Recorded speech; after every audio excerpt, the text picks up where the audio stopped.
After topping up a membership at a braised food shop, every time I ask my roommate to swipe my card on her way to bring back braised chicken feet and duck necks, I give her half as a thank you.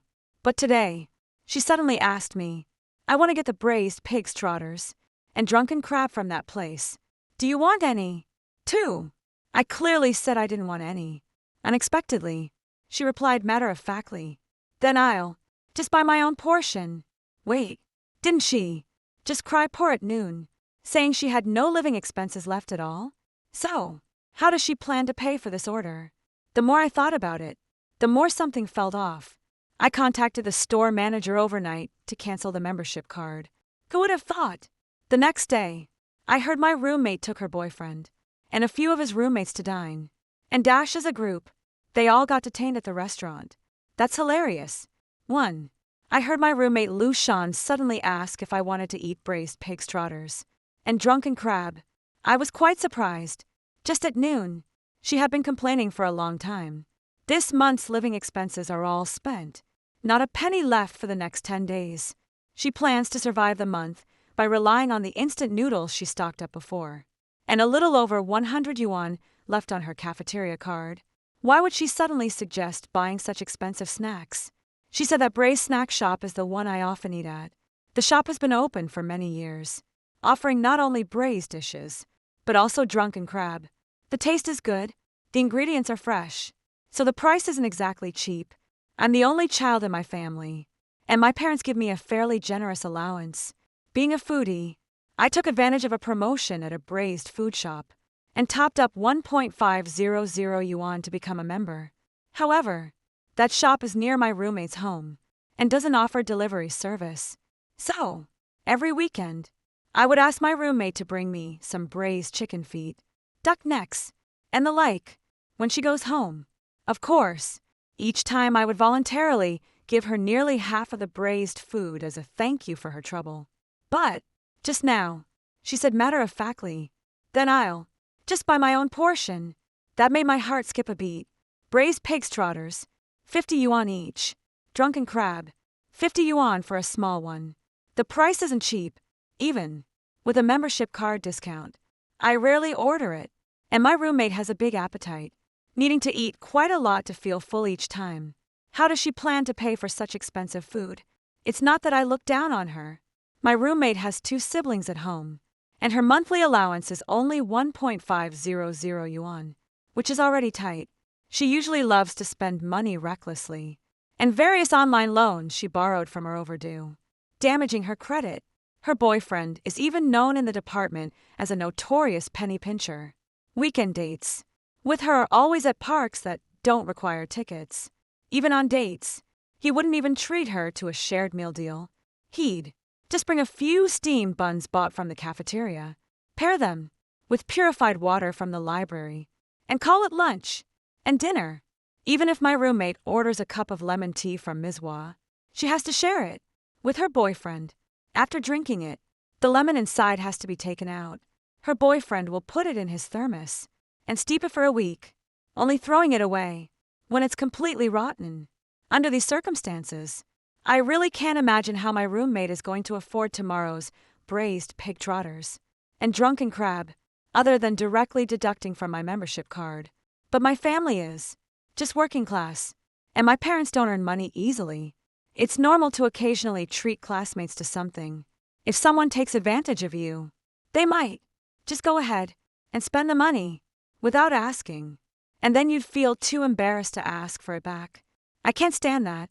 After thinking it over, I still decided to contact the manager of that store. I might as well just get a refund for the remaining 1.200 yuan left on the membership card. Even if it makes me seem petty, if I don't take precautions, I really can't feel at ease. I tossed and turned, unable to fall asleep. 2.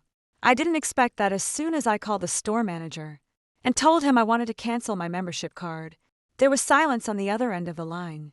The store manager patiently asked what I was dissatisfied with and said they could make changes. I explained it several times. I'm quite worried that the membership card isn't secure. It's easily susceptible to unauthorized use, and I don't feel very reassured. After all, The payment method at this store is quite simple now. Customers can simply provide their phone number or member name to charge their card directly. The store manager suddenly understood.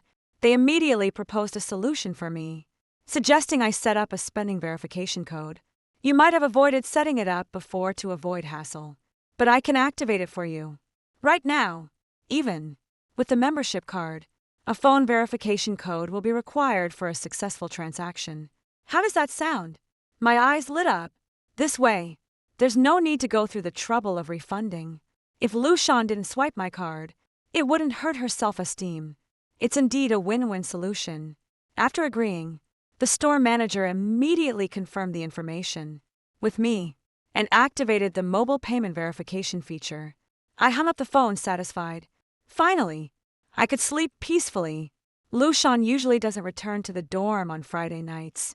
She and her boyfriend Zhao Shi would stay at a 50 yuan motel near the university district for the night, then head straight back to her own home the next day. Honestly, it's a bit odd. When you think about it, Lushan seemed to be under some kind of spell cast by Zhao Shi. Not only did he insist on splitting the 50 yuan hotel room fee with her, but he even wanted her to chip in for the condoms. Yet, she stubbornly stayed with a man like him for 3 whole years. No matter how much her friends tried to talk sense into her, she wouldn't listen. In the end, everyone could only respect her choice and let fate take its course. I didn't run into Lushan at all throughout Friday evening. However, at 11 o'clock on Saturday morning, I was still lazing in bed. Surprisingly, I unexpectedly received a call from Lushan. 3. Lushan's tone on the phone sounded as natural as usual. Li Qing. Sweetie, it's Saturday today. Are you sure you don't want me to bring some braised snacks back to school for you? I passed by that shop this morning. The braised pig trotters were just out of the pot and smelled amazing. Or how about some of your favorites like braised chicken feet or duck necks? Should I get a few of each? I snapped awake almost completely. Something felt a bit off inside. In the past, whenever I asked Lushan to bring me food, I would tell her exactly what to get. But on several later occasions, she started taking the initiative to bring things I never eat, like duck gizzards and intestines, basically awful. At first, she explained that the shop assistant had made a mistake. Later on, she couldn't even be bothered to explain anymore. She'd just say it looked really tasty and casually pick some up.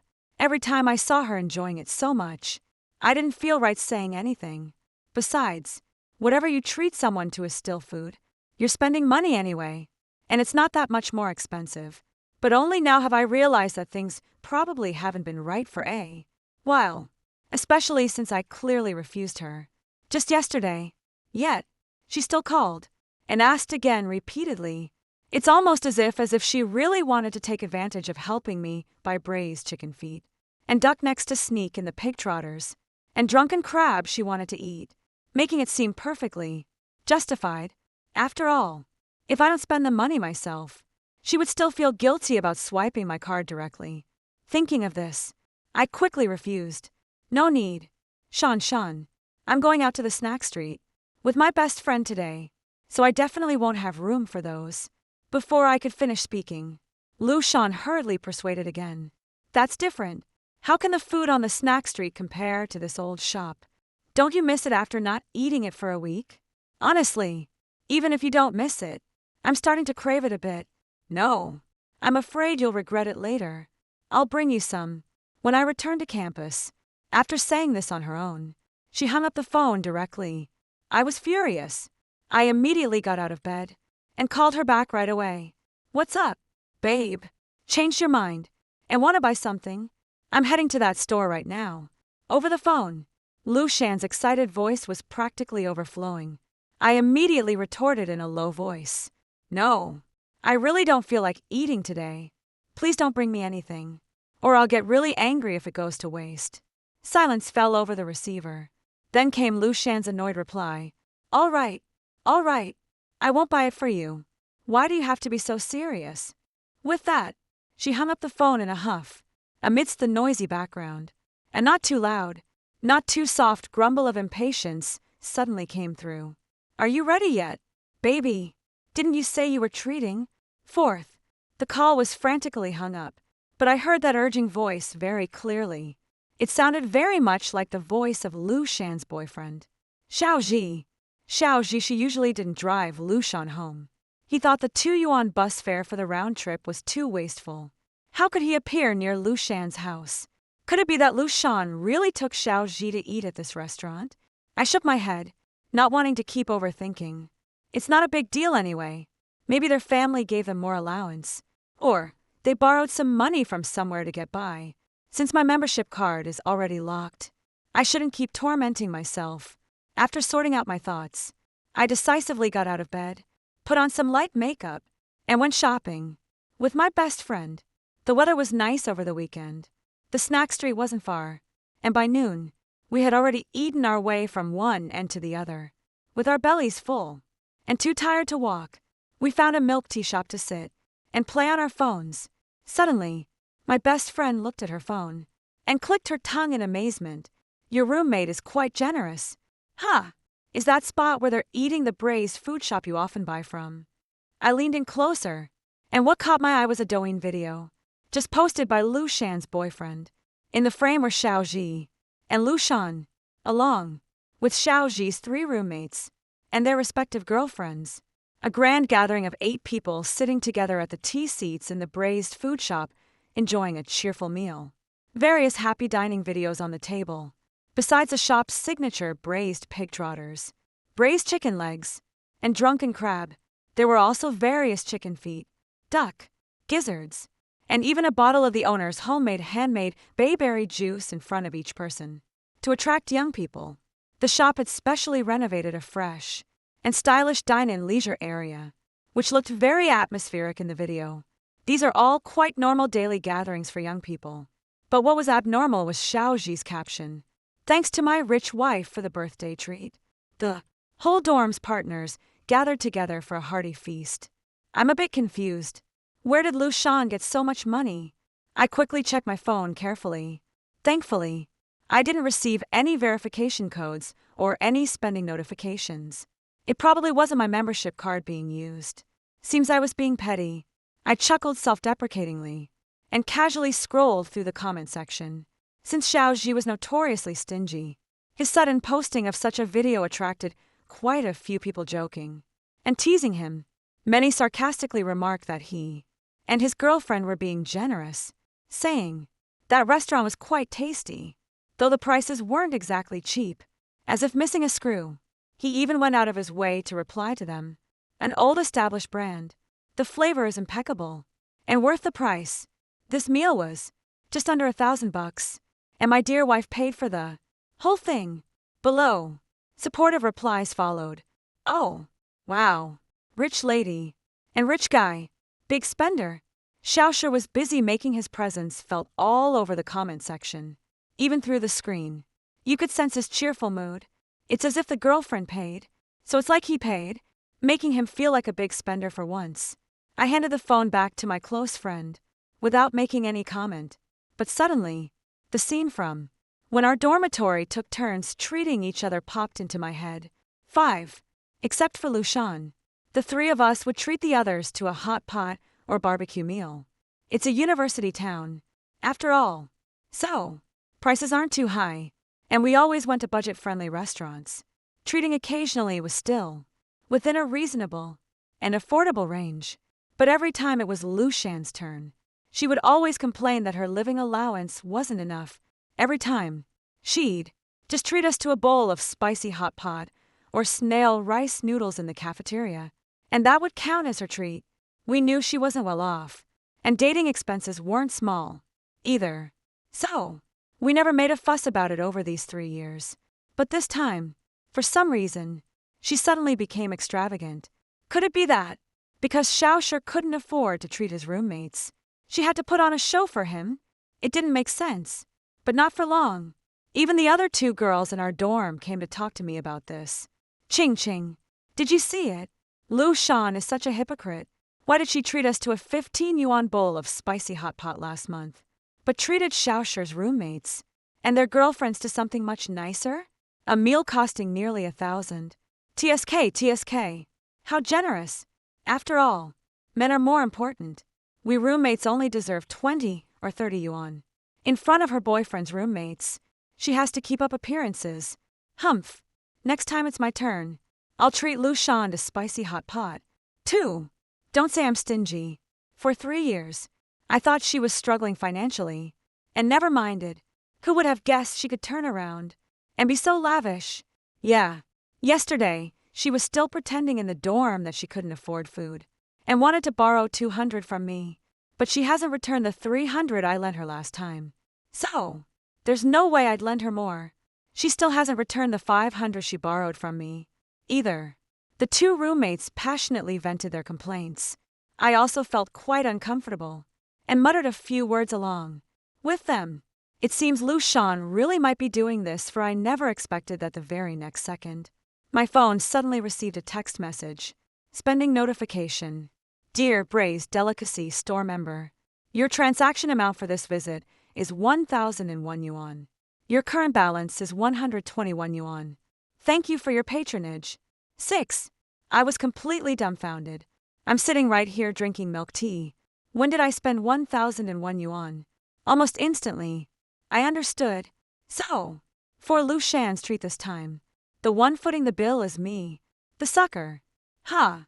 When people are speechless, they really do laugh. 1 second, I thought I was being overly suspicious. The next second, I was proven completely wrong. But didn't I set up a verification code? How did she manage to complete the payment in an instant? I felt nothing but overwhelming anger, just as I was about to call the store manager to ask. The next second, I received another text message. Spending notification. Dear Braised Delicacy store member, your recent transaction amount is 1,001 yuan. Verification code XXXX. Your current balance is 121 yuan. Thank you for your patronage. Oh, that's a relief. So, the previous message. Just missed the verification code. I opened the mini program to check, and the balance was still 1.222 yuan, which finally put my mind at ease. Seeing me laugh one moment and roll my eyes the next, my best friend quickly asked what was wrong. I had just explained a couple of sentences when her eyes were halfway through a roll. The phone in my hand suddenly started ringing urgently. I didn't need to look. I could guess who it was. With my toes, I deliberately didn't answer. I really wanted to see what Lu Shan would do next. My best friend also felt indignant on my behalf. She's really something else, using 1,000-layer shoe sole for her cheeks. Her face is so thick it's an eye-opener. What decent person treats someone else's card like their own, and even invites a bunch of people to spend on it? How shameless can you get? When can I live shamelessly like her? Just once. I was amused by my best friend. I'm incredibly relieved that I put up lock on my membership card last night. Otherwise, I'd be the one in a daze right now. The phone rang 10 times, and I didn't answer. Lu Shan kept calling me, while also sending me many WeChat messages. Lu Shan. Ching Ching. Are you there? Lu Shan. Ching Ching. Please answer the phone. I have something urgent to tell you. Lu Shan. It's really urgent. Please pick up the phone quickly. Lu Shan.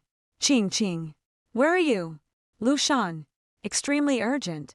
Seeing that I wasn't replying to her messages, she really got anxious and posted another message in the dorm group chat looking for me. Lu Shan. Do any of you know where Ching Ching is right now? Lu Shan. Which of you sisters can find Ching Ching? Urgent. Urgent. Urgent. Lu Shan. Is Ching Ching with her best friend? Does anyone have her best friend's contact information? Desperately needed. Lu Shan. Urgent. Life-saving help needed. Please, everyone, help me find her and get her to call me back immediately. Lu Shan. The group chat was flooded with messages from Lu Shan, while everyone else, like me, seemed to have lost their internet connection. In reality, they were all just watching the drama unfold. They all started privately messaging me, asking what was going on. I had no choice but to briefly explain the situation to them. They quickly grasped the situation. Lu Shan had tried to get something for free, but failed, and now she was in a frantic panic. Then, just like me, everyone was left speechless, rolling their eyes. I sneered and showed my best friend the barrage of messages from Lu Shan. The next second, My best friend's phone also rang. It was an unfamiliar number. Lu Shan had somehow gotten hold of her number. My best friend has always been one to enjoy a spectacle. Without fear of trouble, she calmly answered it. 7. The person on the other end spoke very politely. Zhang Qian. Right. Hello. I'm Zhao Ji, the boyfriend of your best friend Li Qing's roommate. We have something urgent to discuss with her, but we can't reach her. Could you pass the phone to her?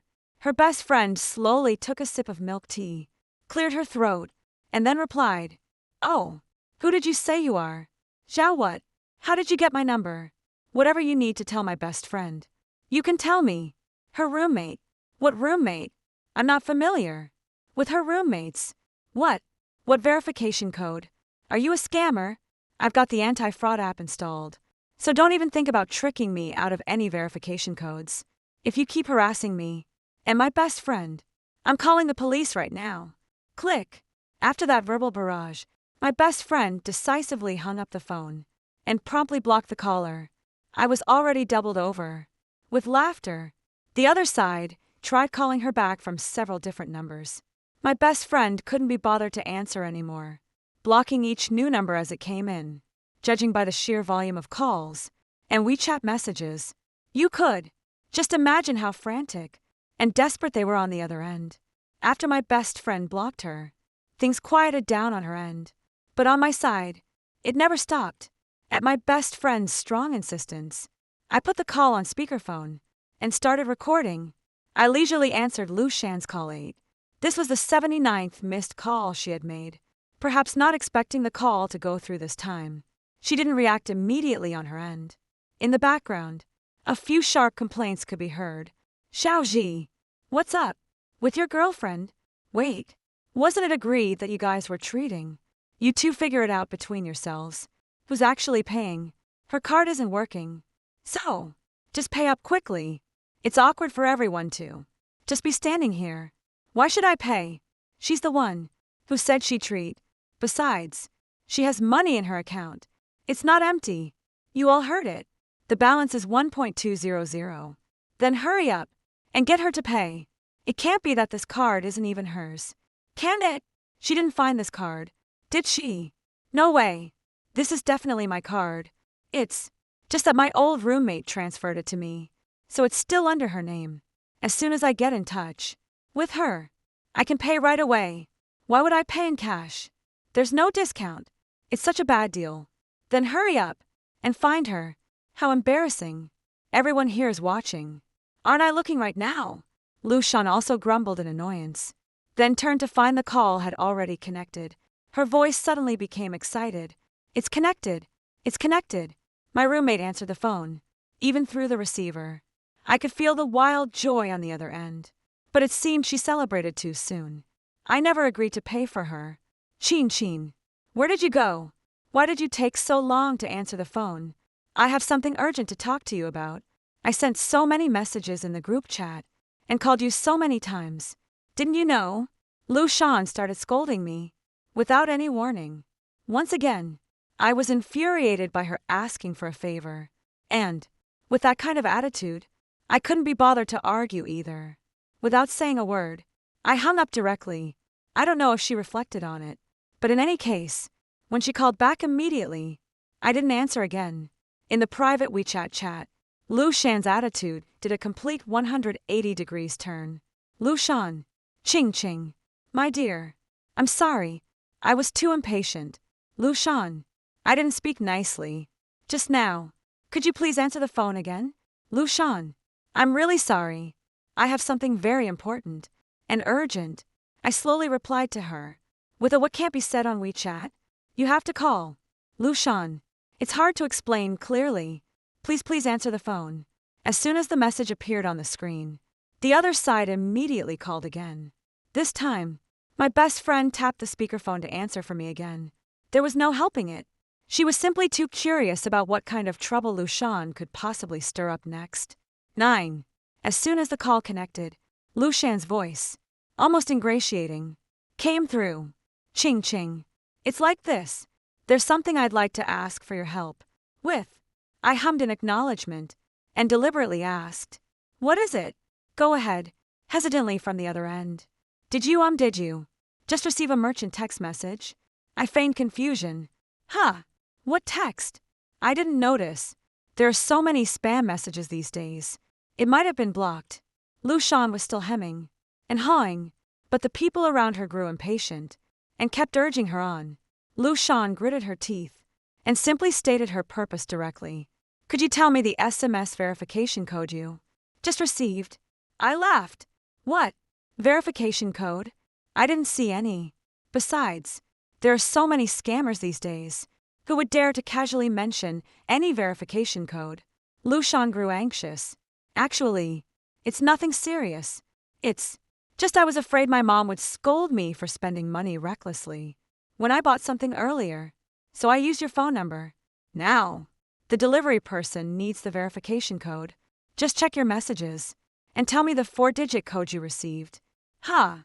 Lu Shan either thought I was illiterate and couldn't read, or she took me for a fool. Or perhaps she herself had no idea that the spending notification would clearly list all the amounts and details. I deliberately teased her. Oh, an SMS, you say? A 4-digit one? I think there really is one. Lu Shan's tone turned delighted.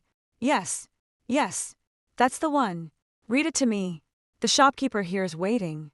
I suddenly said coldly, why should I? What if I give out the verification code and the money in my card gets stolen? Lu Shan casually retorted, we've been roommates for 3 years. Would I harm you? It's just a regular delivery SMS verification code. Nothing else. Really? I feigned surprise and said, but the sender here says it's from a braised food shop, and it mentions a spending amount of 1,001 yuan. TSK. Isn't this a scam? I'm right here. How could I possibly have gone to a braised food shop over 10 kilometers away to spend money? Besides, I've eaten there many times and only spent 300 yuan in total. How could I possibly spend 1,000 yuan in one go? I'm not a pig. How could I eat that much? Right. As soon as I finished speaking, the other side seemed to be at a loss for words. Lu Shan stammered, struggling for a long time to figure out how to respond. Xiao Ji, who was beside her, couldn't take it anymore. He snatched her phone and spoke to me bluntly. Li Qing, we need to borrow your card now. Hurry up and tell us the verification code. The boss here, my roommates there, girlfriends, they're all waiting. You've already kept us waiting long enough. Stop dawdling and wasting time. Okay. 10. I was utterly confused. Excuse me, but what anyone who knows would think they're trying to freeload off me? Anyone who doesn't would think I owe them something. I immediately stopped being polite and laid my cards on the table. Lu Shan, Xiao Ji, you really are like a toad sleeping with a frog, ugly in looks and shady in your games. Do I owe you something? Did I agree to lend you my card? Where's your IOU? When do you plan to pay it back? And how? Lu Shan, I really didn't expect this. Usually, you take the liberty to buy things I don't even eat, and I let it slide as a thank you for your effort. I never said a word, right? But now you're actually planning to use my card to treat everyone to a meal. What do you take me for? A sucker? After I finished scolding, there was silence on the other end. Probably feeling embarrassed, Lu Shan snatched the phone back. Li Qing, you're being so harsh. When did I say I'd use your card for free? This is just friends helping each other out. I'm tight this month, but I'll treat you back next month. Okay, you're so stingy. You spent over 1,000 on yourself. Can you even finish all that? We're just trying to help you out, so it doesn't go to waste. Xiaoji also grumbled indignantly, snorting beside her. Exactly. Over 1,000 bucks. Just casually loaded onto some snack shop card. You really don't know how to manage your money. That 1,000+ yuan could cover my living expenses for an entire semester. How dare you? A woman. Spend it all on snacks. Aren't you afraid of shortening your lifespan? I really don't know how you'll ever get married in the future. What kind of in-laws would want a woman like you? Since there weren't many people around earlier, I had been using speakerphone, and the volume wasn't particularly low. But ever since the argument started, quite a few onlookers had gradually gathered around, hearing the man on the other end make such a patronizing remark. Everyone's eyes showed disdain. I was almost amused by Xiaoshi's reasoning, and retorted, without a second thought, "You're worried I'll shorten my lifespan by spending a little on snacks. Then, what about you eating the cheapest meals in the cafeteria every day? Aren't you? Just saving up for your own coffin in advance. Don't worry, I'll live a more comfortable and longer life than you. As for whether I can get married or not, you're overthinking it. My worth isn't defined by needing a husband's family. As for you, with such a narrow mindset and limited perspective, TSK, I'm genuinely worried for you. Worried you won't find a job in the future. I'm really curious what kind of company would hire a man like you, who can't do anything besides accounting, not to mention having to split hotel and condom costs with a woman. I wonder if you'll ever manage to get a wife." The person on the other end seemed to be stunned, with anger after a long while. Xiaoshi finally managed to blurt out, "Li Qing, don't think having a bit of family money makes you great. Don't mock the poor while they're young. Let's see in 10 years, who'll be laughing at whom?" Her best friend couldn't take it anymore, and immediately chimed in, her voice soft, but loud enough for everyone nearby to hear. "Oh, Qing, why waste your breath on him? Can't you see? He's just jealous of you. 1,000 yuan is an astronomical amount to him, which shows how small his world is. He's triggered because he realizes he has to struggle just to survive, while you live effortlessly." A handsome passerby nearby couldn't help but laugh. "Bro, you better stop talking." With that comment, every woman here now knows you're a poor, bitter, and incompetent man. You're not insulting her. You're just making yourself look bad. Aren't you? Another young woman agreed, and reminded her friend. "See, that's the textbook example of being average yet arrogant. When looking for a husband in the future, keep your eyes open and stay far away from men who treat $1,000 like their lifeline. Otherwise, your quality of life will be dragged down below the horizon." People around were whispering and discussing, while the person on the other end of the phone was so angry they forgot their most important objective. Overwhelmed and defensive, Xiaoji hung up the phone directly. 11. Perfect timing. Since he hung up, I can finally have some peace and quiet. Might as well block them all. Don't want to waste any more time on pointless arguments anyway. There were a full 8 people over there. Even if Lu Shan couldn't come up with the money, someone else would naturally end up paying in the end. I briefly updated the other 2 girls in the dorm about the situation, then muted my phone and continued shopping with my best friend. When I finally had a moment to pick up my phone again, there were 99 plus messages and over 50 missed calls. Surprisingly, one of them was even from the academic advisor. I called the advisor back, and his tone wasn't great either. He didn't say much, just told me to hurry back to school and go to his office. Puzzled, I opened WeChat and found that my roommate had tipped me off with quite a bit of information. It turned out that none of Lu Shan's group was willing to pay the bill. After making numerous calls for help to no avail, Lu Shan actually caused a huge scene in the shop. She cursed the owner, accusing him of fraud and bullying college students.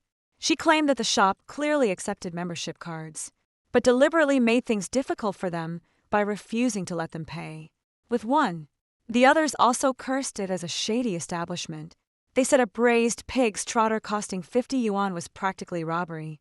They argued that as college students, they had to uphold justice and couldn't let unscrupulous merchants extort them. However, all items in the shop were clearly marked, with prices, had been sold for years, and had many regular customers. The staff ended up arguing with them on the spot. Xiaoji was called a cheapskate to his face, and he wasn't having it. He threatened to report the braised food shop to the Tax Bureau and the Administration for Industry and Commerce. He accused them of not issuing invoices, evading taxes, and even deliberately claimed to have found a hair in their drunken crab, threatening to report them to the Health Bureau. In short, he would stop at nothing to get out of paying the bill. But the shop had surveillance cameras.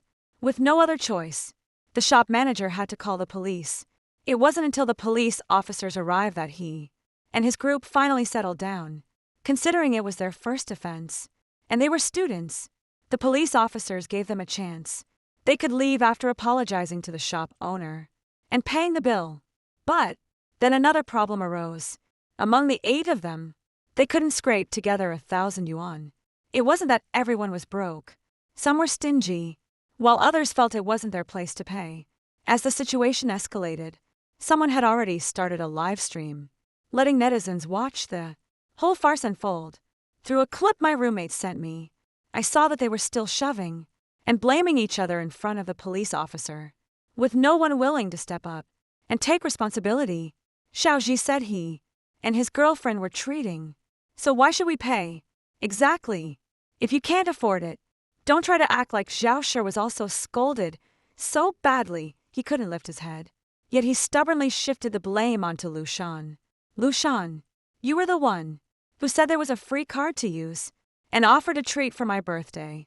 Now that things have turned out like this, you have to take responsibility. If you can't, then borrow from your parents or ask your classmates for some money. If you don't pay the bill today, we're breaking up. Upon hearing this, Lu Shan genuinely panicked. She hastily deflected the blame onto Zhao Shi's roommates. You guys were the ones who ate the most. Just now, you little troublemakers ordered the most enthusiastically. Usher kept saying to order less, but you insisted on ordering so much. Afraid you wouldn't get your share of the freebies. Ha! Those girls weren't pushovers either, and immediately turned their accusations back on Lu Shan. The 8 of them were arguing in a chaotic mess, like a pot of porridge. The police couldn't stand it any longer, and ordered them to resolve it immediately. If they couldn't resolve it, he would notify the school to handle it. 12 in the end. Of course, it still couldn't be resolved. No one was willing to fork over that 1,000 yuan, nor were they willing to split the bill. It was still stuck with Zhao Shi and Lu Shan. Zhao Shi insisted that he didn't need to pay, while Lu Shan promised to treat everyone. Lu Shan, on the other hand, insisted that she had a membership card and didn't need to pay in cash at all. She could just swipe the card. Well, we're back to square one. The police officer had no choice but to contact the school. Upon hearing that the counselor, who had finally gotten a day off and was catching up on sleep, nearly fell out of bed in shock when receiving the call from the police, although they were already used to students causing trouble from time to time. But this kind of disgraceful incident, 8 people dining and dashing in broad daylight, was a first. It is said that when the counselor went to the braised food shop to bail those few out, his face was as dark as charcoal, with a gloomy look in his eyes that seemed ready to devour someone. Actually, the counselor's monthly salary isn't that high, and now he has to cover 1,000 yuan for Lu Shan. And the others, when they'll pay him back, is still unknown. This dine and dash incident has also brought notoriety to the school, and the counselor will likely be scolded by the leadership and have his performance bonus deducted. The fact that he didn't cough up blood from anger is already a testament to the counselor's strong willpower. So, I can understand why his attitude wasn't great when he notified me. By the time my best friend and I rushed back to the school, Lu Shan, Zhao Jie, and his roommates, whole group, were all standing stiffly in the counselor's office. Gone was the radiant confidence and smugness they had shown when posting on Douyin earlier. Seeing that I had arrived, Lu Shan was the first to rush towards me. Li Qing, how dare you show your face? It's all your fault. You stingy thing. Why did you suddenly put a verification code on the membership card? That card has been swiped so many times, without any verification code, and you've always refused to tell me what the code is. Did you know I was going to treat everyone this time, and deliberately set me up? And to think I was kind enough to call you this morning to ask if you needed me to bring you anything. Is this how you treat your roommate? 13. As she spoke, Lu Shan raised her hand as if to hit me. The instructor couldn't stand it anymore and shouted sternly, "Stop! Aren't you embarrassed enough? Do you want the whole school to laugh at you?" After shouting, the counselor coldly asked me, "Li Qing, Lu Shan says you fully authorized the use of the membership card and that you are suspected of defrauding her. Explain what's going on." I was shocked. How did it become me defrauding her? My heart sank. The counselor usually gets along well with Lu Shan, but with solid evidence. Surely they wouldn't deliberately twist the truth. Before I could explain, Lushan rushed out and angrily accused me. Exactly. If you hadn't deliberately told me about the membership card and intentionally topped it up with over 1,000 yuan, would I have treated everyone? You know I have no living expenses left this month. What is this if not fraud? So, today's bill must be paid by Li Qing for us. After all, she has 1.200 in her card, which is more than enough. Xiao Ji also nodded in agreement. Right. This money should definitely come from Li Qing. She stirred up Lu Shan's desire to buy. And let's be honest, Lu Shan would never have shopped at the store before if Li Qing hadn't kept sending her snacks from this place and spoiled her taste. How could she have picked up these corrupt, bad habits? I was utterly dumbfounded. So, being kind enough to treat a classmate to food got twisted into corrupting them. Looking around, the other counselors and onlooking students were also stunned, their jaws practically on the floor. Thankfully, most people are still normal. I took a deep breath and calmly began to explain. Listen, you two, please get this straight. The membership card is my personal benefit, and the money on it is my legal property. Using it without my permission is already a crime. Now you're trying to turn the tables on me. If that's how it is, I'll just call the police and let them handle it. We'll see if I should be the one paying this bill. When I mentioned calling the police, Lu Shan and Xiaoji immediately fell silent. They didn't utter another word. The counselor had fully grasped the whole situation. He directly gave them an ultimatum. Either split the money and pay it back, or he would contact their parents to settle the debt. Xiaoji's roommates had long been ready to compromise and chose on the spot to scan the code and repay the counselor. As they left, they even cursed Xiaoji out. Xiaoji had no choice either. He still wanted to compete for honors and couldn't afford to offend the counselor too much. He also reluctantly scanned the code. Lu Shan simply couldn't come up with the money, and Xiaoshi was unwilling to pay for her. So, in the end, she could only write an IOU to the counselor. This matter was temporarily settled for now. However, the subsequent impact it brought was even deeper than the incident itself. 14. Their incident of dining and dashing at the braised food shop spread online.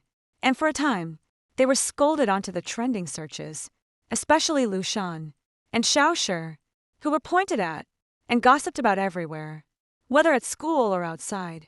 Even when they returned to the dormitory, they were met with cold shoulders and disdainful words.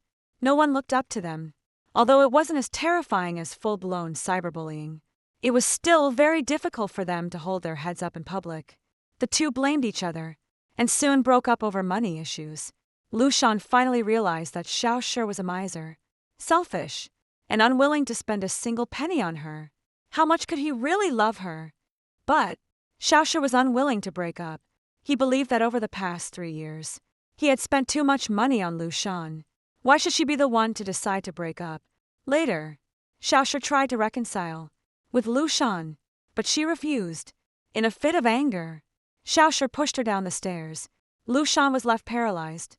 Xiao Shi's family couldn't afford to compensate her, so they could only express their willingness to take care of and serve Lu Shan for the rest of her life. This was to reduce the compensation amount. Lu Shan was initially adamantly against it, but with her disability, she had few choices and could only accept the arrangement. With tears in her eyes, the two are destined to torment each other for a lifetime. Many years after graduation, I still hear about all sorts of distressing troubles they go through. I can only sigh. In fact, a person's character is often revealed in small matters. Having such a strong desire to possess others' money inevitably leads to a poor mindset. It's no surprise then that there is no happy ending. Story 2. I've been married for 3 years to an incredibly handsome husband. Until last night, I thought I'd married just an ordinary programmer. Then I watched him leap off our balcony and transform into a giant white fox. Now he's sprawled on the living room rug, 9 fluffy tails swaying behind him, gazing at me with those innocent amber eyes. Don't be scared, sweetheart. He spoke in that familiar, gentle voice. I'm still me, just with a few extra tails now. I gripped the doorframe, my legs suddenly feeling weak. 3 years. A whole 3 years. I'd actually been sharing my bed with a fox spirit all this time. When did you? My voice trembled uncontrollably. Well, I am. He tilted his fox head with an utterly innocent expression. I thought you knew my foot. If I'd known you were a fox spirit, I'd have bolted during our blind date. Then how do you usually shape-shifting? He said matter-of-factly. It's common knowledge that foxes can take human form after sufficient cultivation. Common knowledge, my ass. I took a deep breath, trying to calm myself down. All right, since it's already happened, the most important thing now is to figure out what's going on. So your daily routine, commuting to work, attending meetings, with colleagues, pulling all-nighters, all that absolutely real. His tail wagged even more cheerfully. Even foxes need to put food on the table. Besides, I'm quite competent at my job. Promotions and raises come easily. That much was true. Cale was indeed highly valued at the company. He became a department manager at such a young age, earning 3 times my salary. I always thought he was exceptionally gifted. But now it seems are all fox spirits this clever? Of course. He lifted his chin proudly. We foxes are born with high intelligence, and I've cultivated for 800 years. Quite experienced indeed. 800 years. I almost choked on my own saliva. You're 800 years old. Yep, but in human years I'm still considered young. Roughly equivalent to your late 20s. 28, that does match his apparent age. 800 years. That's an eternity. A sudden realization made my face burn crimson. Then, did you marry me? Because legend says fox spirits cultivate their powers by draining human essence. Am I just a cultivation tool to you? Cale seemed to read my mind, immediately wagging his tail and shaking his head. No. I married you because I genuinely like you. Like really like you. Can fox spirits even fall for humans? Of course we can. He looked at me with puppy dog eyes. Plus, we foxes are naturally loyal. Once we choose a mate, it's for life. That sounds really heartwarming. I slowly walked to the couch and sat down trying to process this earth-shattering secret. Cale cautiously crawled over and rested his massive fox head on my lap. Honey, you're not thinking about divorcing me, are you? His voice carried unmistakable tension and unease. Looking down at his fuzzy head, I suddenly reached out to stroke it. So soft and wonderfully warm. Too. Is this how you usually are? How's that? When you turn into a fox? Oh, not really. I mostly stay in human form, only reverting to my true form to relax. When nobody's home. He paused. And, when I get extremely emotional, I can't control the transformation. What was last night all about? Because you said you'd be working late. I waited at home, but you didn't come back until 11. I missed you so much. And in the heat of the moment, so he got exposed. Because he missed me. What kind of fairy tale excuse is this? I couldn't help but ruffle his hair again. Have you ever almost been exposed before? Yes, he whispered. Once, when you had a fever. I was so worried I nearly transformed back. And another time, when your mom scolded you to tears. I almost lost control. Too. So, all those times he'd been holding himself back. Why didn't you tell me sooner? I was afraid you'd be scared. He nuzzled my hand with his nose. Besides, I think this works out better. I can protect you more effectively. Protect me? Foxes are much stronger than humans physically. I can keep you safe from any harm. With that, he suddenly propped himself up and shifted back into human form. The same handsome face I knew so well, now adorned with a pair of fluffy fox ears and 9 swaying tails behind him. Is this better? He asked tentatively. I stared at him for a long moment. I'd be lying if I said I wasn't shocked. But, you're still you. Right. Absolutely.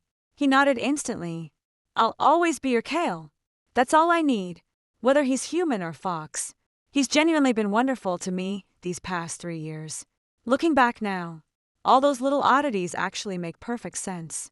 Like how his body temperature always ran slightly high, his unusually sharp sense of smell, or how he never once fell ill. Can you change back now? The ears and tail. Got it. He closed his eyes to focus, and soon his ears and tail vanished, returning to his usual appearance. Doesn't that tire you out? A little, but I'm used to it by now. I nodded and stood up. I'll make dinner. What would you like to eat? Kale froze momentarily, clearly surprised by my calm reaction. Honey, aren't you scared? Scared of what? I turned to look at him. You'd never hurt me. But I'm a fox spirit. So, what? I shrugged. I've already married you. It's not like we'll divorce. Just because you've got a few extra tails. Besides, I paused, then added somewhat sheepishly, they're actually quite adorable. Kale's eyes instantly lit up. Really? Yeah, just kinda wanna pet you. No sooner had he spoken than he eagerly transformed back into his fluffy-eared, tail-sporting form. Pet away. Go for it. It's been a week since I discovered my husband is a fox spirit. My life has turned upside down in this past week. First, I no longer worry about cold feet at night.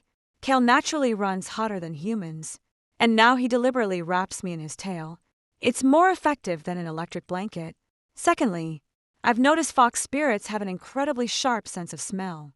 Honey, did you talk to another man? Today, the moment I stepped inside, Kale came sniffing all over me. Yeah, I just said thanks to the delivery guy. I smell another man's scent. He frowned, visibly displeased. What do you plan to do about it? I'm going to mask that smell. With that, he shifted back into fox form and began rubbing his fluffy body against me. Now you smell like me. He nodded in satisfaction. Are you marking your territory on me? Pretty much, he said matter-of-factly. All foxes leave their scent on their mates. That way others will know you're taken. But there aren't any other foxes around. What if there is? He looked dead serious. Fox-skin males are fiercely competitive. I need to mark my territory. Fine, as long as he's happy. But I've recently noticed a serious problem. Kale seems particularly obsessed with meat. I used to think he just had a preference for meat, but now I realize it's in a fox's nature. Honey, what's for dinner? I bought some fish to make sweet and sour fish. His eyes instantly lit up. Fish! I love fish!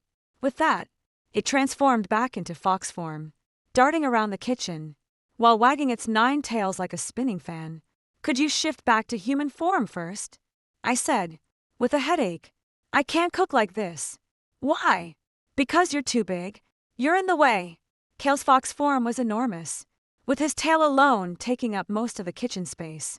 Then I'll make myself smaller. With a quick contraction, he transformed into a regular-sized white fox crouching by the stove and gazing at me with pleading eyes. At least he's not in the way now. But you're making it impossible for me to focus on cooking. Because you're just too adorable. The little white fox sat there gazing at me with innocent amber eyes, occasionally tilting its head in a way that was downright heart-melting. I'll wait for you in the living room then. He obediently trotted to the living room and sprawled on the couch waiting for me to cook. When I brought out the sweet and sour fish, I found he transformed back to human form, sitting properly at the dining table. Smells amazing. He inhaled deeply, with satisfaction as I set the fish before him, and turned to get rice. I caught him grabbing a piece with his bare hands and shoving it into his mouth. Wait! I quickly stopped him. Use chopsticks. Oh, right. He picked up the chopsticks, somewhat sheepishly. Seems like being a fox for too long makes it easy to forget some human habits. During the meal, I noticed Kale had a peculiar way of eating fish. He always picks out the fish bones with surgical precision before eating the flesh, moving with lightning speed, just like an actual fox devouring fish. How did you used to eat? I asked curiously. When? Before becoming human. Just a regular fox eating straight, with my mouth, he said matter-of-factly. But ever since being with you, I've kept the human table manners. Wasn't that hard to adjust? Felt awkward at first, but I'm used to it now. He picked up a piece of fish and held it to my lips. Try this, sweetheart. I took the bite. It was delicious. By the way, don't you ever slip up at work? Nah, I'm really careful. He paused, though sometimes my hearing's too sharp. I accidentally catch people's whispers and react too obviously. Like what? Like last meeting, when Layla in the back row whispered to someone that I'm handsome. I instinctively turned to look before realizing. And then she blushed thinking I'd overheard. I couldn't help laughing. But you actually did. Hear it. Humans aren't supposed to hear whispers from that far away, he said, with frustration. Sometimes I struggle to control these instincts. Have you ever thought about revealing your true identity to others? No. He shook his head. Human society still struggles to accept beings like us. If discovered, I'd probably end up in a research lab. That's certainly true. If people knew fox spirits actually existed, it would cause a massive uproar. So you only told me? He nodded, gently, his eyes tender. Because you're the most important person to me.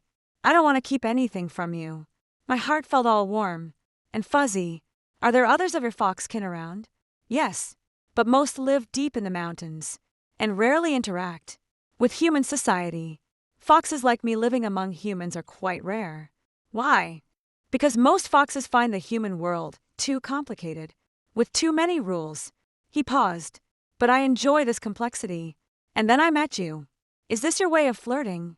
My face feels a bit warm. Will you ever go back? Back to the Fox clan? No, he said firmly. My home is here. With you.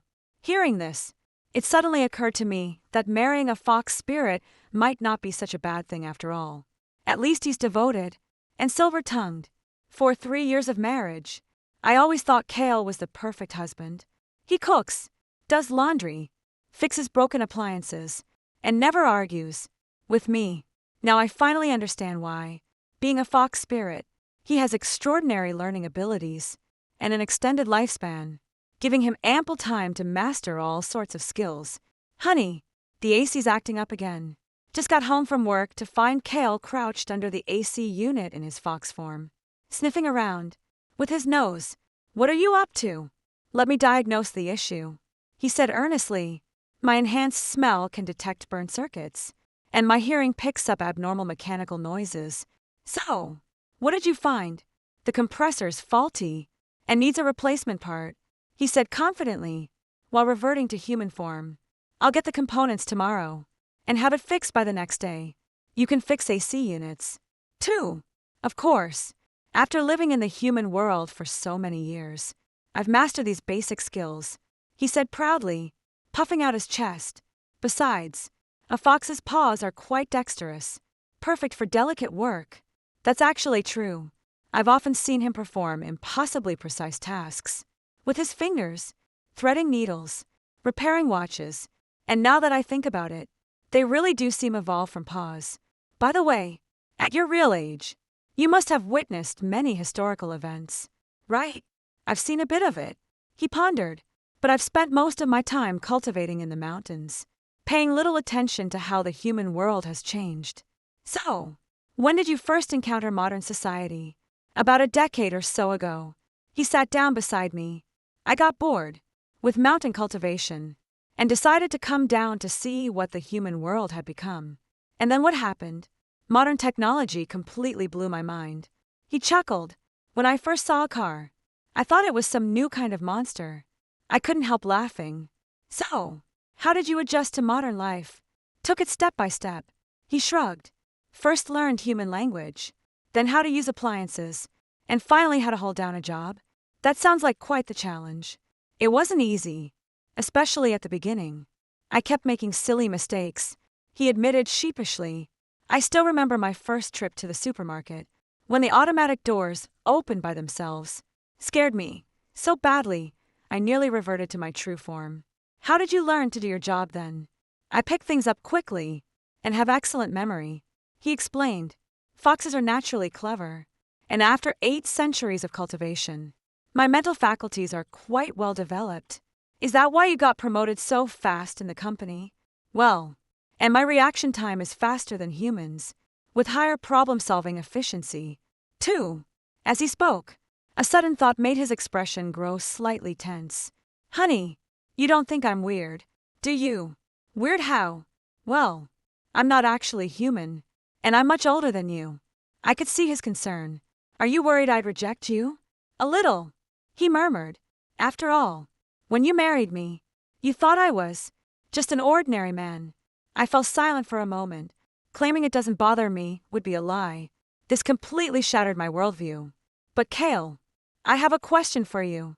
Go on. Were your feelings for me these past 3 years genuine? Of course they were, he replied, without hesitation. My feelings for you are absolutely sincere. There's not an ounce of pretense. That's all I need. I took his hand. Whether you're human or fox, as long as your heart is true, I'll never turn away from you. Kale froze for a moment, then his eyes gradually reddened. Darling, but I have one condition. What condition? Don't you dare keep anything from me ever again. Got it? He nodded emphatically. I promise I'll never hide anything from you again. Is there anything else you want to tell me now? He hesitated for a moment before saying, well, there's actually one little secret. My heart skipped a beat. What secret? I am actually terrified of thunder. He whispered, every time it storms. I can't help wanting to transform back into fox form. And hide. That's your big secret. I sighed in relief. That's it. He nodded. Foxes are naturally sensitive to loud noises, so thunderstorms always make me nervous. Next time it thunders, just tell me, and I'll hold you. Really? His eyes lit up. Of course. The moment those words were spoken, a distant rumble of thunder echoed outside. Kale tensed up instantly, his ears pricking upright. Sweetheart, I opened my arms. Come here. He immediately threw himself into my arms, clinging to me like a big puppy. It's okay. It's okay, I murmured, while gently patting his back. I've got you. Thunder rumbled outside, but Kale quickly calmed down in my embrace. You're the best. Sweetheart, he whispered in my ear. You're wonderful. Too, I said sincerely. Far better than I ever imagined. Ever since learning Kale was a fox spirit, I started paying special attention to his little habits. Like how he curls up when sleeping, takes unusually long showers, or is particularly sensitive to smells. Sweetheart, you're using different shampoo today. I just stepped out of the shower when Kale leaned in to sniff my hair. Yeah, switched to a new brand, I said, while towel drying my hair. What's up? The scent's kind of harsh. He frowned. Not really my favorite. I'll switch back to the old one next time. Then, no need. He quickly waved his hand. As long as you like it, I can adjust. It's fine. I don't have any particular preferences for shampoo. Anyway, Kale immediately brightened up and reached out to help dry my hair. Sweetheart, you're so good to me. What's the big deal? I chuckled. Spouses should always be considerate of each other. At this point, something suddenly occurred to me. By the way, do you fox folk have any special traditions? Indeed.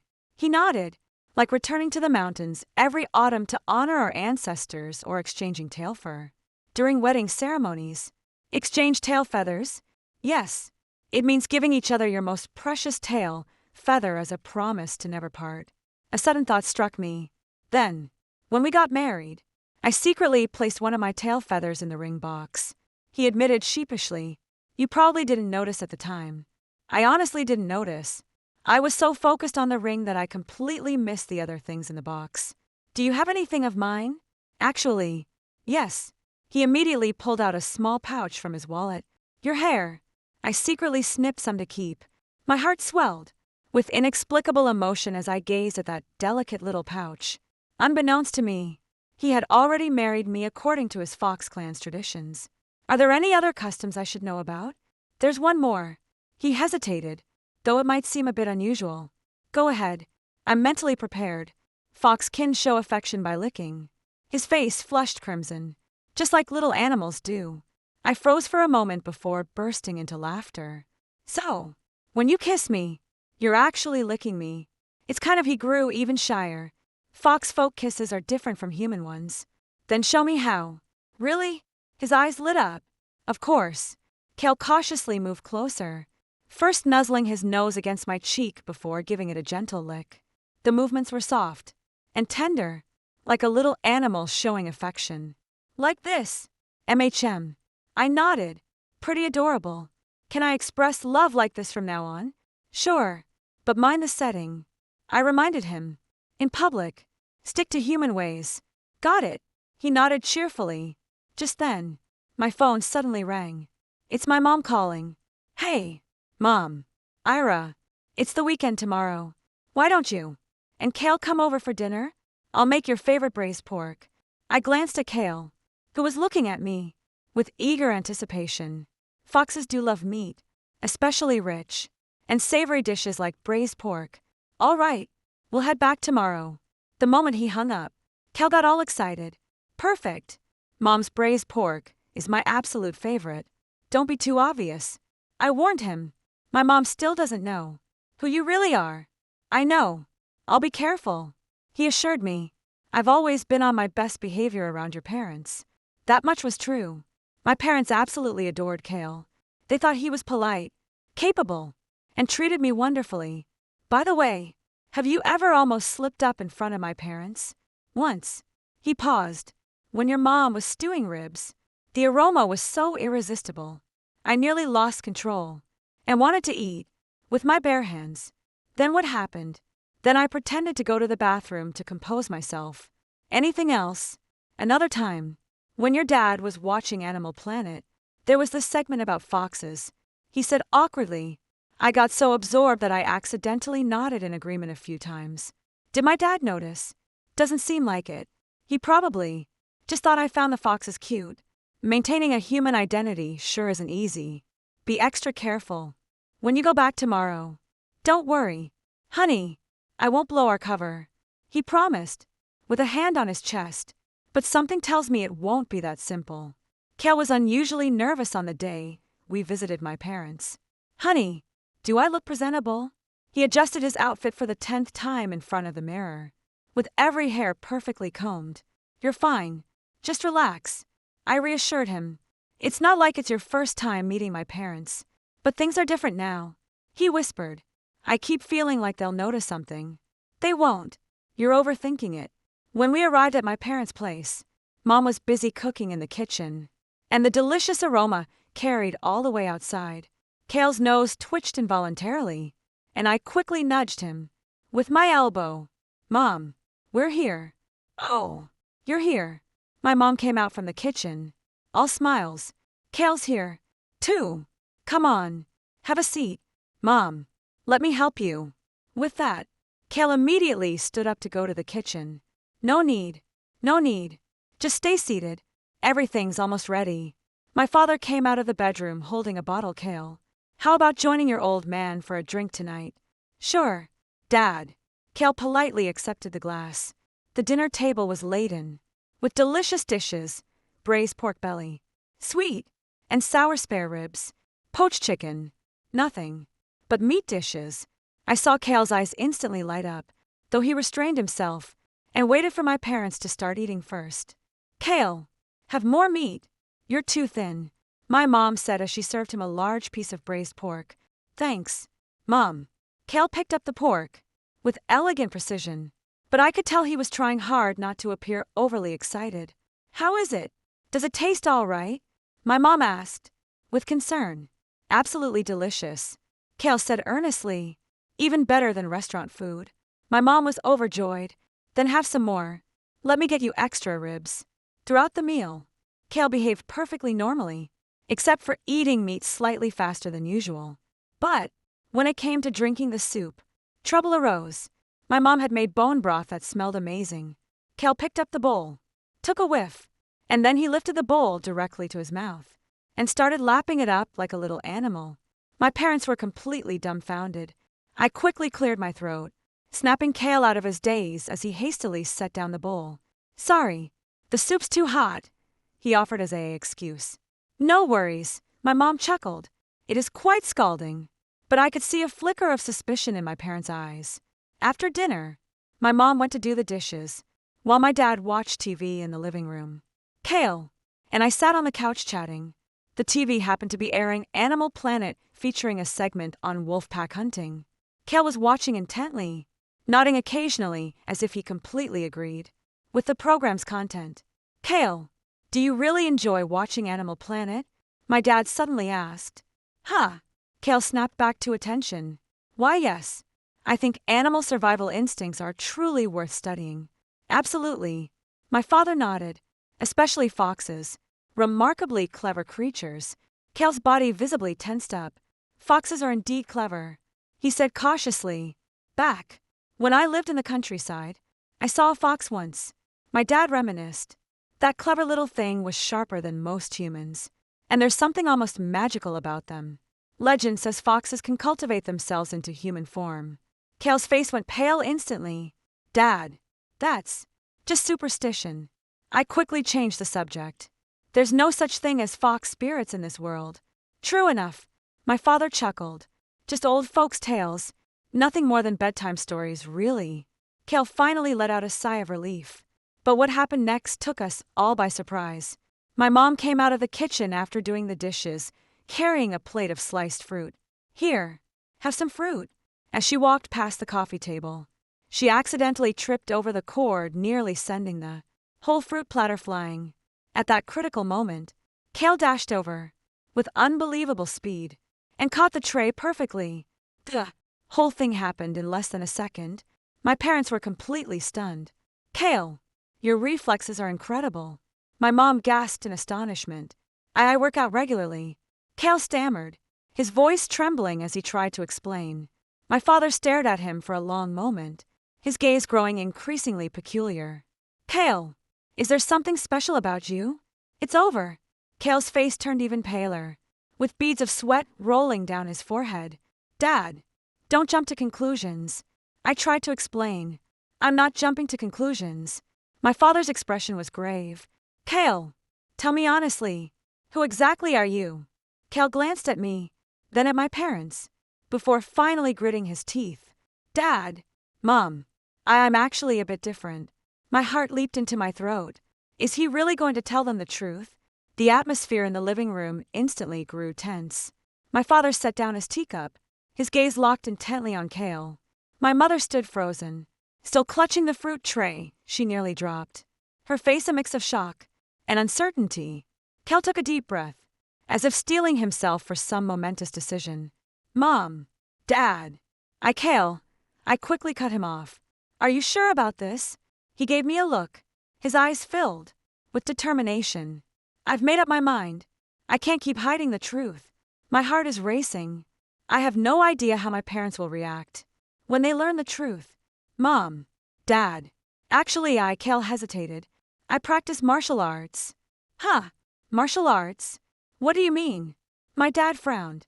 I've been training in martial arts, with my master since childhood, so my reflexes and physical condition are better than average. Kale explained earnestly. Catching that plate was just instinct. My mom suddenly understood. Oh, that explains it. No wonder you're in such good shape. Right. Kale nodded.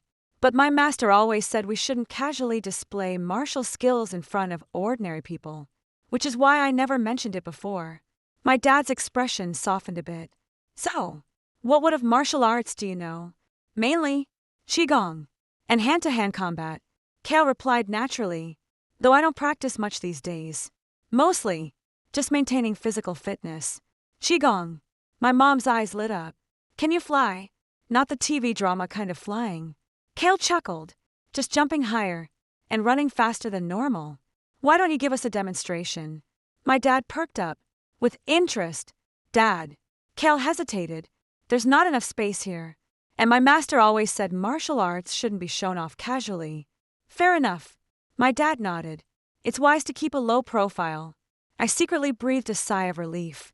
Who would have thought Kale would be so clever using martial arts training to explain his unusual behavior? So, who exactly is this master of yours? My mom asked curiously. He's a reclusive old man living deep in the mountains. Kale replied smoothly. I was sickly as a child, so my family sent me to him to recover. Ended up learning some martial arts along the way. The explanation sounded perfectly reasonable, and my parents didn't suspect a thing. No wonder you're always in such good health and never get sick, my mom said, with sudden realization. It's because you've practiced martial arts since childhood. That's right. Kale nodded. My master also taught me some medical principles. I know how to take care of my body. That's wonderful. My mom exclaimed happily. This way, Ira can learn about health preservation from you too. I always keep an eye on Ira's health, Kale said softly, glancing at me with warmth. Kale is such a wonderful boy. My mother nodded approvingly. Ira is truly blessed to marry you. And, just like that, the crisis was averted. That evening at home, I couldn't help but praise Kale. That was brilliant quick thinking back there using martial arts training as an explanation. It just came to me, he said, with relief. Glad your parents bought it. But all that martial arts training you mentioned, was that made up? Not entirely. He paused. I did spend years training in the mountains, learning skills similar to martial arts. Though we didn't call it that. It was dark magic. Dark magic? Well, just some special abilities unique to fox spirits. Like illusion magic, levitation, healing arts, and such. Sounds impressive. Not really, he said modestly. I'm still far behind those ancient demons, who've cultivated for millennia. Could you teach me? I suddenly became intrigued. Teach me what? Dark magic sounds intriguing. Kale paused, then shook his head. No, human physiology is too different from ours. You can't learn dark magic. Not even the basics. It's not entirely impossible to learn. He pondered. Some basic wellness techniques might work, like breathing exercises or dowing movements. Then teach me. You really want to learn? Absolutely, I said excitedly. Might as well. It's not like I'm doing anything else. All right, he agreed. But brace yourself. It might be pretty dull. No worries. I got patience. And, just like that, I began learning so-called fox magic from my kitsune husband. Though I was only practicing basic breathing techniques, I could genuinely feel changes in my body. For instance, my sleep quality has improved, and I feel more energetic than before. Sweetheart, you've got a real gift. Kale praised me. Most people would need months of practice to achieve this. Really? I beamed. With joy. Absolutely. He nodded. It's probably because we're together day and night. You've absorbed some of my demonic energy, making it easier for you to learn. Demon aura. Do I have demonic energy on me? Just a trace. He leaned in and sniffed me. Faint, but definitely there. Could this cause any trouble? No. He shook his head. It's actually a good thing. It means our bond is harmonious. What do you mean? There's a fox legend. He explained that when a fox and human truly love each other, over time the human will carry the fox's scent, and the fox will carry the human scent. It's a sign of soul fusion. That sounds rather romantic. Do I leave my scent on you? Absolutely. He chuckled, and quite strongly. Too. I can't smell it. You're human. Your sense of smell isn't that sharp. He murmured, caressing my cheek. But I can smell it. Your essence has become part of my very being. Is this another form of love confession? My face feels a bit warm. What does that mean then? It means we're truly partners. He said tenderly. Nothing, human or spirit, can ever tear us apart. Ever since I started practicing pranayama, I've noticed my senses becoming much sharper, like suddenly catching scents I never noticed before or hearing subtle sounds that used to escape me. Honey, does the world feel different to you now? Kale asked, while giving me a massage. It does feel different, I said, with my eyes closed, savoring the moment. Everything around me seems sharper now. That's perfectly normal, he said, with professional ease. Breath control techniques unlock human potential and heighten your senses. Will I turn into some kind of monster? No. He chuckled. You're still human, just a bit more sensitive now. Just then, I caught a whiff of something strange in the air, faint yet distinctive. It vaguely resembled Kale's scent, but not quite the same. Do you smell that? I asked, opening my eyes. Kale's hand froze mid-motion, his expression turning grave. What do you smell? A very peculiar scent, somewhat like yours. But wilder. He finished my sentence. Yes, that's exactly it. Kale immediately stood up and walked to the window to look down. What's wrong? I followed him. Our kin are coming. His voice carried a hint of tension. Our kin. Foxkin. He frowned. And they don't look friendly. I looked downstairs, but saw nothing. Where? You won't spot them. They're well hidden. Kale turned to me. Sweetheart, no matter what happens, stay behind me. Got it. What's happening? What are they up to? No idea. He shook his head, but foxkin rarely initiate contact. with their own kind living in the human world. Unless what? Unless it's something important. The doorbell rang the moment he finished speaking. Kel took a deep breath and walked over to answer the door. A man in his 30s stood outside wearing a black trench coat, handsome, yet with piercingly cold eyes. "Cale," the man spoke in a gravelly voice. "It's me." Cale blocked the doorway, making no move to let him in. "And you are?" "I'm an envoy sent by the Fox clan elders." The man's gaze shifted past Cale to me. "We need to talk. Whatever you have to say can be said right here." Cale's tone was guarded. "This concerns your violation of clan law." The man's voice turned stern. "Your unauthorized union with a human breaks our sacred codes." My heart sank instantly. "Violating clan laws." "I've broken no laws," Cale said firmly. "I have the freedom to choose how I live." "Freedom?" The man sneered. "As a Fox clansman, you're bound by our laws. Interbreeding with humans is strictly forbidden." "That's an outdated law," Cale argued firmly. "Times have changed. We should move with them.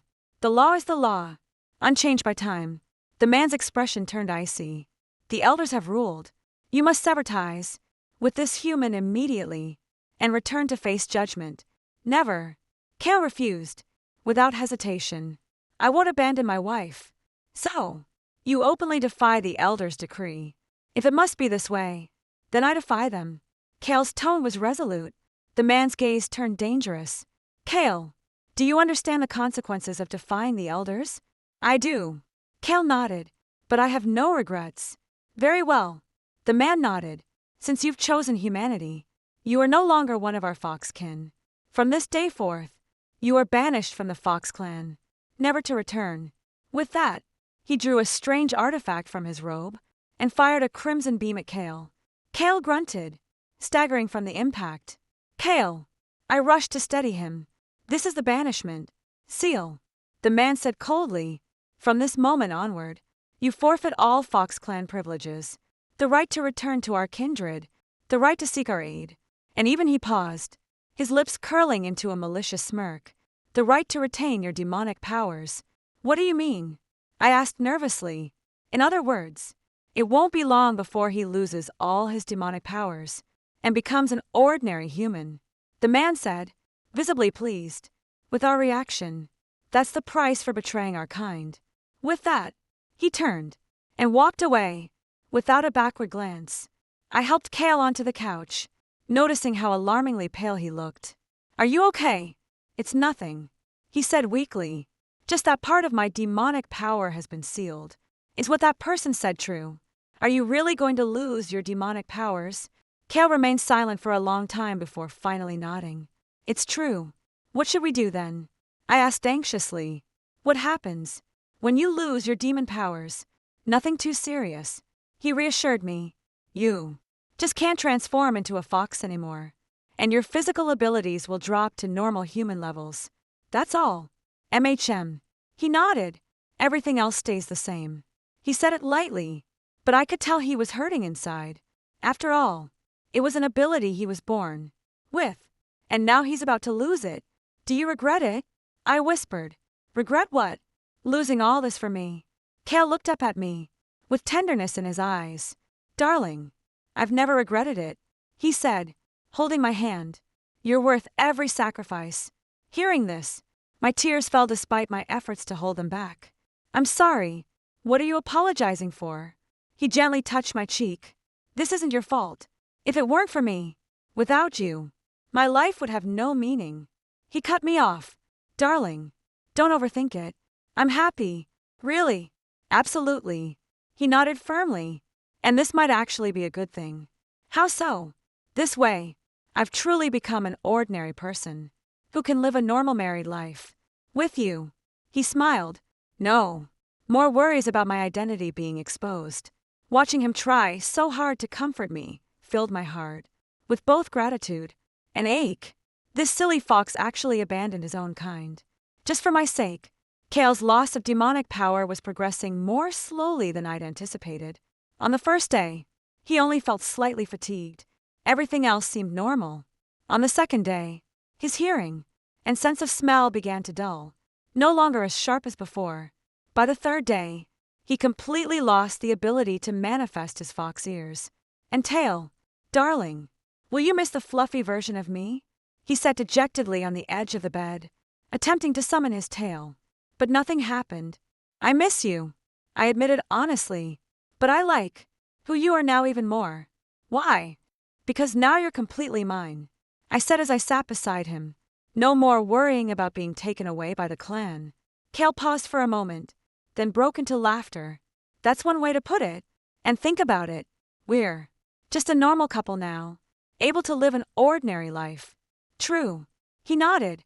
No more need to carefully hide our identities. Is there anything you still feel reluctant to leave behind?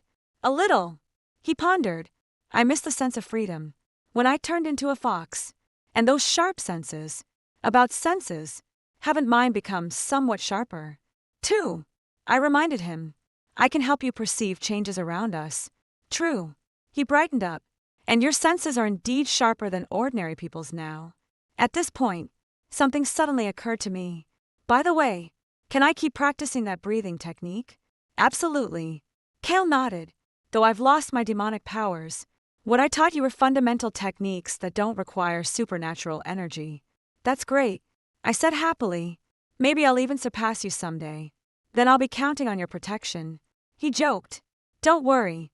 I'll protect you no matter what, I said earnestly. Kale looked at my expression and suddenly burst out laughing. Honey, you know what? Know what? Suddenly I realized losing my demon powers wasn't such a big deal. He said softly, gazing at me, because I've gained something far more precious. What? A wife, who's willing to face everything by my side. His words filled my heart with warmth. And you, my husband, who'd give up everything for me. We exchanged smiles in the warm atmosphere. But soon enough, we encountered a new problem. After losing his demonic powers, Kale's physical condition noticeably deteriorated. He never used to catch colds, but now even slight weather changes make his nose run. He could easily pull 10-plus-hour workdays before, but now late nights at the office leave him exhausted. Honey, am I getting weaker? Lying listlessly in bed, with a cold, he felt thoroughly dejected. Not at all. I handed him the warm water. This is perfectly normal. It's just part of being human. But I feel so useless now. Useless. I sat by the bedside. You're still you. Just. With a body like everyone else's now. But I can't protect you like I used to. Who says that? I disagreed. Protection isn't just about physical strength. You've got wisdom. And love, too. But can wisdom and love put food on the table? He grumbled. I couldn't help laughing. Are you being coy right now? I'm not being coy, he protested weakly. You're totally acting cute. I reached out to touch his forehead, and I must say, your pouty face is rather adorable. I'm a grown man. Adorable isn't the right word. To me, you are adorable, I said firmly, and this side of you makes you feel more genuine. Genuine? I nodded. You used to be so perfect it made me uneasy. Like I wasn't good enough for you. Not good enough, he countered immediately. If anything, I'm the one who doesn't deserve you. Now that you get sick, tired, vulnerable, it actually makes me feel we're equals. I explained. I can take care of you, just like you used to care for me. Kale paused, then slowly broke into a smile. I see. So stop thinking you've gotten weaker, I said earnestly. To me, you'll always be the strongest. Sweetheart, he pulled me into a hug. Thank you. What for? Thank you for helping me understand that you'll love me no matter what I become. Of course. I patted his back. Whether you're a fox spirit or just an ordinary man, you'll always be my husband. What if one day I turn into something else entirely? He asked jokingly. Something else like what? Like a puppy. Or maybe a kitten. I thought for a moment. Then I'll keep you as my pet. What if I turned into a plant? Then I'd water you and give you fertilizer every day. What if I turn into a stone? Then I'll sleep cuddling you every night. Cal chuckled at my response. Honey, you're the best. Just figure that out, I said smugly. You've hit the jackpot. Truly struck gold. He nodded earnestly. Meeting you is the luckiest thing that's ever happened to me. A month after Kale lost his demonic powers, our lives returned completely to normal. He no longer got distracted by distant sounds, grew tense from strange smells, or had to carefully control his strength. Honey, I think being ordinary is actually quite nice. On a weekend morning, we were lying in bed chatting. What's so good about it? I asked curiously. No need to worry about my identity being exposed. No fear of my clan causing trouble. Just living completely relaxed. He stretched lazily, and I've realized I've always yearned for an ordinary life. Really? Truly? He nodded. During my years of training in the mountains, I often sneaked down to observe human life, especially envying those simple yet heartwarming daily routines. Then why didn't you join human society earlier? Our clan has strict rules against unauthorized contact with humans, he explained. I ran away secretly, just planning to experience it briefly before returning. Never expected to meet you. So you stayed? Because of me? Yeah, he admitted frankly. The moment I first saw you, I knew I didn't want to go back to the mountains. First meeting, I recalled. You mean our blind date, right? He smiled. Do you still remember how things went that day? Of course I remember. It was spring 3 years ago, when my mom insisted on setting me up on a blind date with this supposedly perfect guy. I was reluctant at first, but the moment I saw Kale, I was completely taken by his looks. You seemed so nervous that day, I said. You could barely string 2 words together. This was my first blind date with a human woman, he admitted sheepishly. And you're far more beautiful than I imagined. Beautiful? Me? To me, you're the most beautiful, he said earnestly, and your gentle demeanor completely captivated me. So you decided to pursue me right then. Not courting, he corrected me. I decided to marry you. That's straightforward. Fox spirits are always direct in matters of the heart, he explained. Once we choose someone, we go all in. So, that's why you've been so proactive. He nodded. I was determined to make you fall for me back then. Well, you succeeded, I said, with a smile. I did develop feelings for you rather quickly. Really? He beamed. I thought you only agreed to marry me because the circumstances were favorable. That was just part of it, I admitted honestly. What mattered more was how dependable you were and how well you treated me. So, he looked at me expectantly. Do you still think I'm reliable? Absolutely, I answered, without hesitation. Even more so than before. Why? Because now you're completely genuine, with nothing hidden. I explained. I know everything about you. Your past, your identity, your choices. A flicker of emotion flashed through Kale's eyes upon hearing this. Darling, I'm truly fortunate to have met you. Me, too. I leaned against his shoulder, though I was shocked when I first learned you were a fox spirit. But looking back now, it feels like fate brought us together. What kind of fate? A love that transcends species. I joked. Sounds romantic, doesn't it? It does. He chuckled. But now we're both human, technically making this interspecies romance even better. I said contentedly. Saves us from those "you're not right for each other" comments. Who dares say we're not right? Kale's tone turned possessive. They'll have to go through me first. There. Nobody's going to say anything, I reassured him. People will. Just envy how loving we are. Speaking of love, he suddenly grinned mischievously. Honey, shouldn't we do something loving? Like what? I asked, feigning innocence. Well, he leaned in and whispered a few words in my ear. My face flushed crimson. What are you thinking about in broad daylight? What's wrong with daytime? He said matter-of-factly. We're legally married. We can do this. Whenever. No, wait till night. Why wait till night? Because I couldn't come up with a proper excuse. It's just not happening.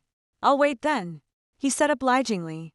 But you've got to promise you'll make it up to me tonight. Make what up? Make up for the agony of waiting all day. His shameless antics made me laugh.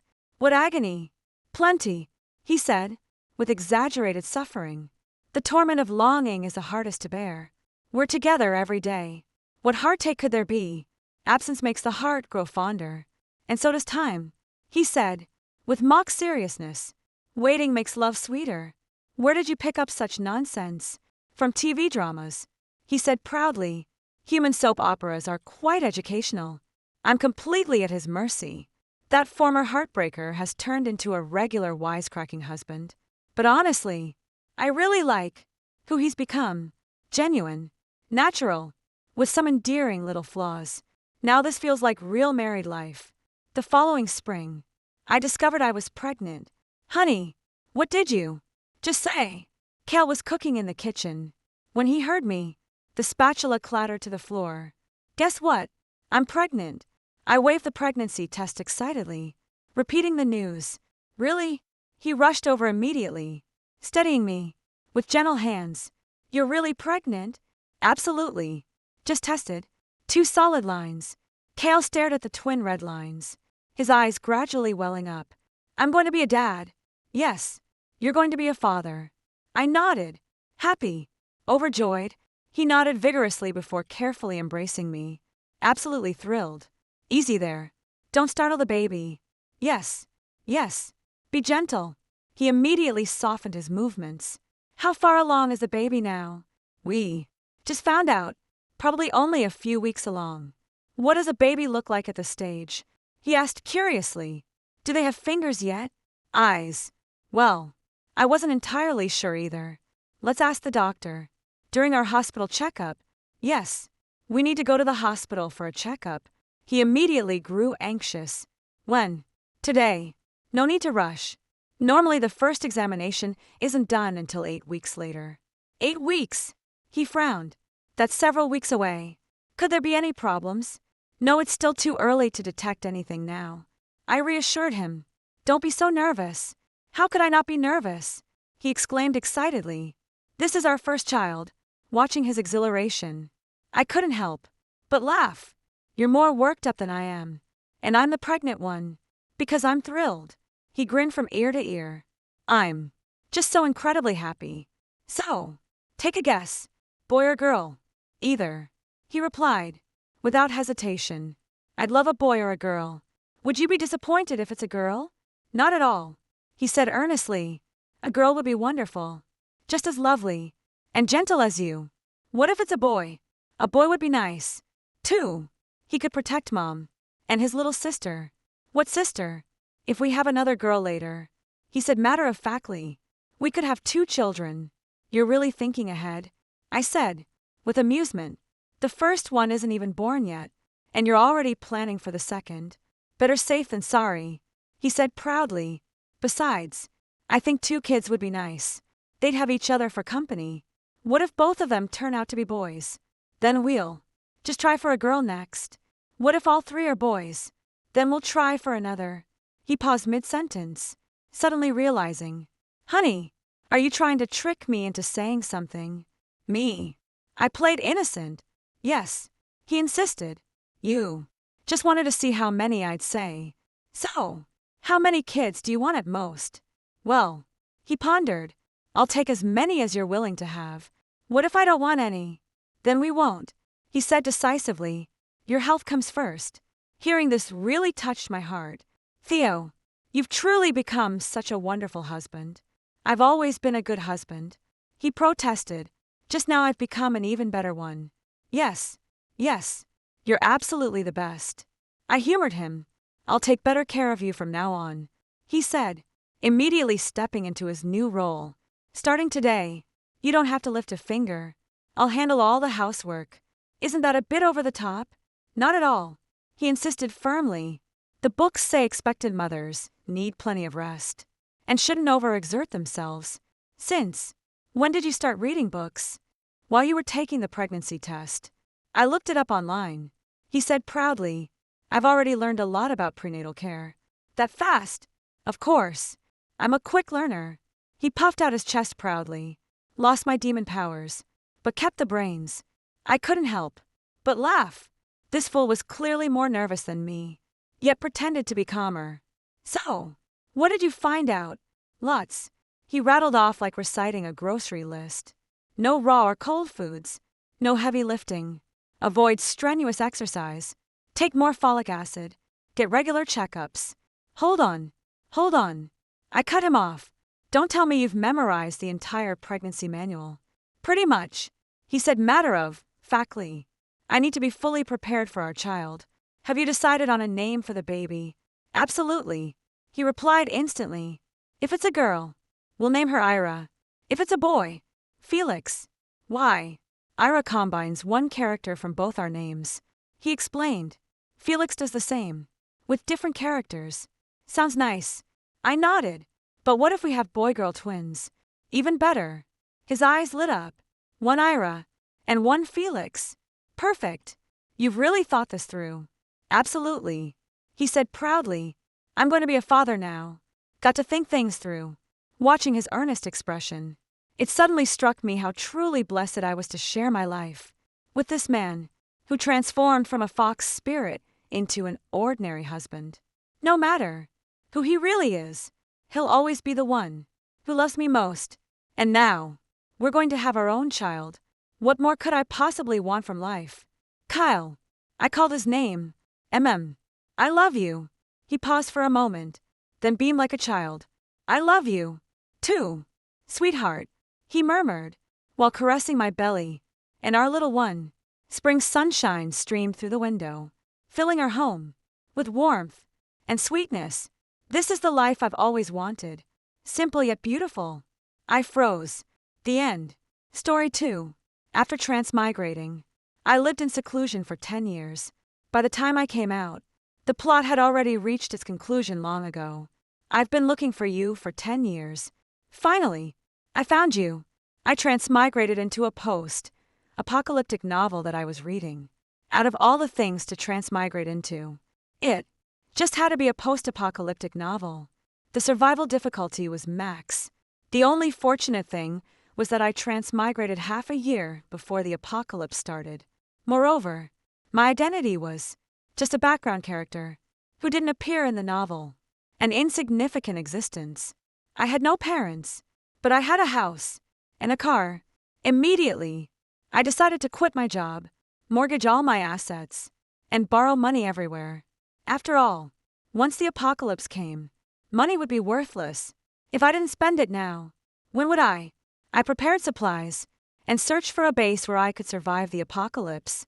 Every day was fulfilling. Finally, I found an excellent location, a resort island that was under development. I rented it, with a wave of my hand. The reason was that I wanted to enjoy my vacation alone. The life of the rich was so extravagant. I didn't let anyone else handle the transfer of supplies. After all, I knew the truth that possession of treasures incurs envy. I taught myself how to sail, and shuttled back and forth on the rough sea. I wasn't without suspicion about my actions, but I didn't explain anything. It was written in the novel that after the apocalypse came, the sea would become an extremely terrifying place, and no one could sail freely on it. The monsters living in the sea were much more harmful than the zombies on land. As long as I got on the island before the apocalypse, I could avoid it, even if others knew there were countless treasures here. No one could get on the island. Similarly, I couldn't leave the island either. Since I was going to live here for the rest of my life, I had to plan carefully. The busy days always passed quickly. My cautious nature made me go to the island earlier. Just as I was getting ready to board, the boat relaxed. I saw that person, the male lead of this world, and also the greatest sufferer in this world. He was reborn, and was 5 months later than me in the remaining few weeks. He had to rush around to prepare for the future. He was reborn not long after the apocalypse started, so he didn't have any advantages in the plot. At first, he only wanted to save his parents and sister, who died unjustly in his previous life. But the greater one's ability, the heavier one's responsibility. The original text was a male lead novel, without a romantic pairing. As the only lead in this book, he shouldered the hope of survival for all the people in Survivor Base. Number 7. Only he knew the hardships and bitterness. Of course, this didn't include me as the reader. Thinking about those days and nights when I read the words and cried and laughed for the characters, the key in my coat pocket was making me a little uncomfortable. Making up my mind, I walked firmly towards that familiar yet strange man. He was arguing with the boat owner about something. I knew he wanted to borrow the boat to transport supplies, but the price hadn't been negotiated. The boat owner was asking for an exorbitant price, making this post-apocalyptic man who hadn't adapted to normal life, itchy to hit someone. The veins on his arm were bulging. It could be seen that he was still trying hard to control himself. Just use my boat. You know how to sail, right? I threw the key in my hand, and it drew a graceful arc. His reaction was quick. He raised his hand and caught it before the key fell. The boat is over there. The one with Sea King written on it. After saying that, I turned around gracefully and left, without leaving my name. Mississippi, wait a moment. We haven't discussed the price yet. He took a big step forward and grabbed my arm with his big hand. His grip was quite strong. Come to think of it, he was worthy of being the male lead. Not only was he handsome, but his figure was also first class. Moreover, as a fire-type superpower user, his body temperature was relatively high.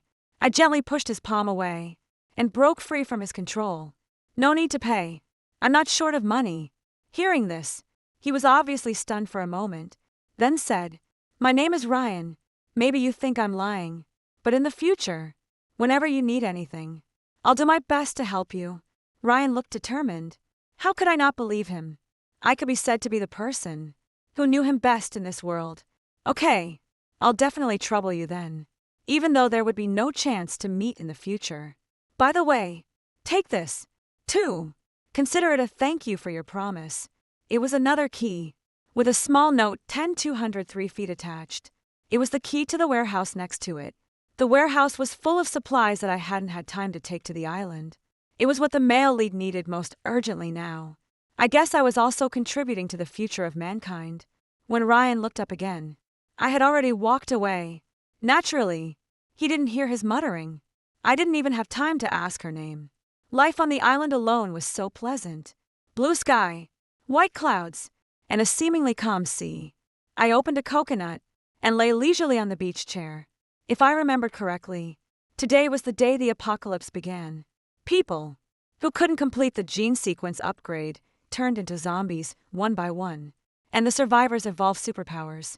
But before the superpower users could be happy for long, the usually quiet animals also began to mutate. The living space for humans was compressed again. The order that human society had established for a long time gradually collapsed. And looting and killing were common, but the chaos on land had nothing to do with me. Only I still thought of the day I met the male lead from time to time. His fate was an epic written by others. It wasn't something a small transmigrator like me could change.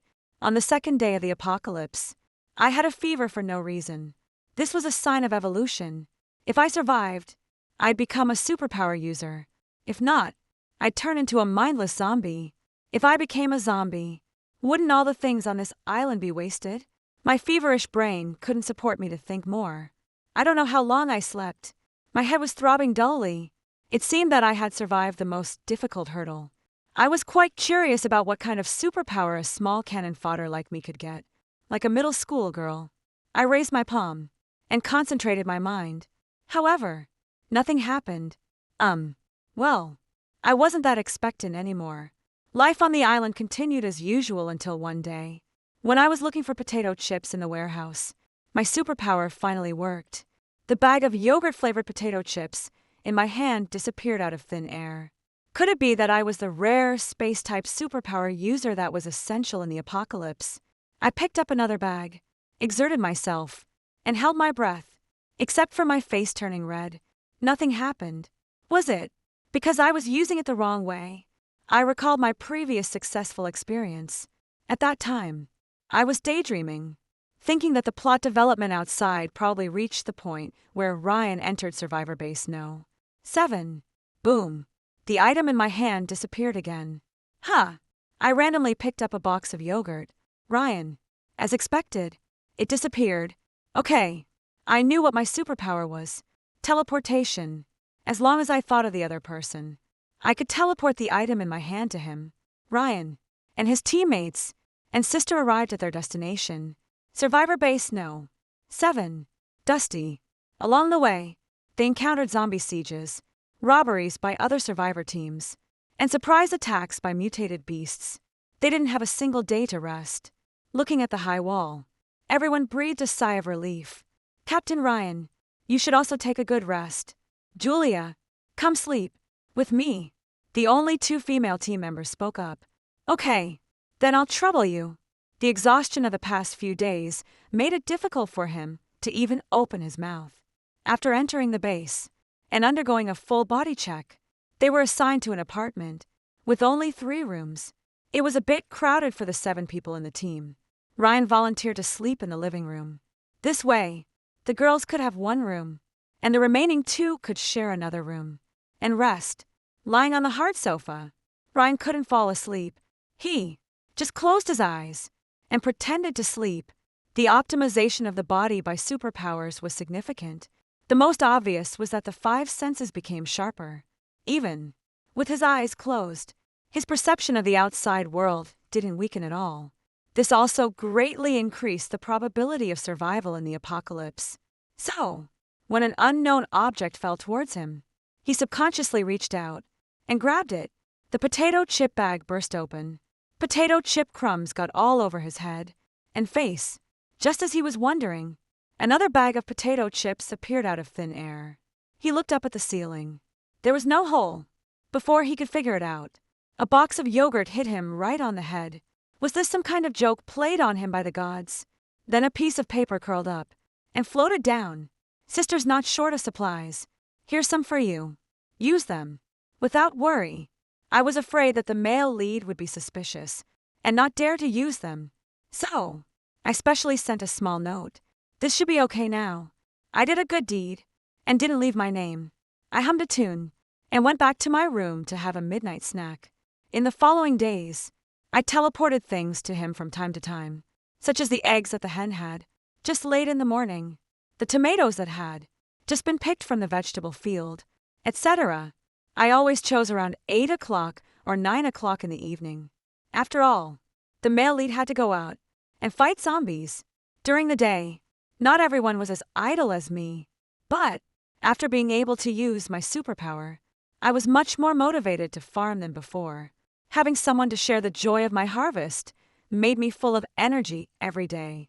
The members of Ryan's team clearly noticed the change in their captain. It was mainly reflected in his eagerness to get off work. People who enter the base needed to work to earn points and use the points to exchange for the number of days they could live in the base. This wasn't difficult for the people in Ryan's team. They were a team composed entirely of superpower users.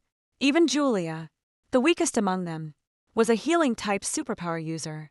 They could completely rely on killing zombies and collecting crystal cores to obtain a large number of points and have no shortage of food and drink. But, with the captain's serious and rigorous character, shouldn't he soak in the zombie horde every day to improve his strength? After the captain proposed it early again, the rest of the people held a small meeting. Do you think the captain has been a bit strange these days? Brother definitely has a problem. Julia, who knew him best among those present, said solemnly, could it be that he's in love? Team member no. One glanced at the female team member next to him. I'm not. I didn't. Don't talk nonsense.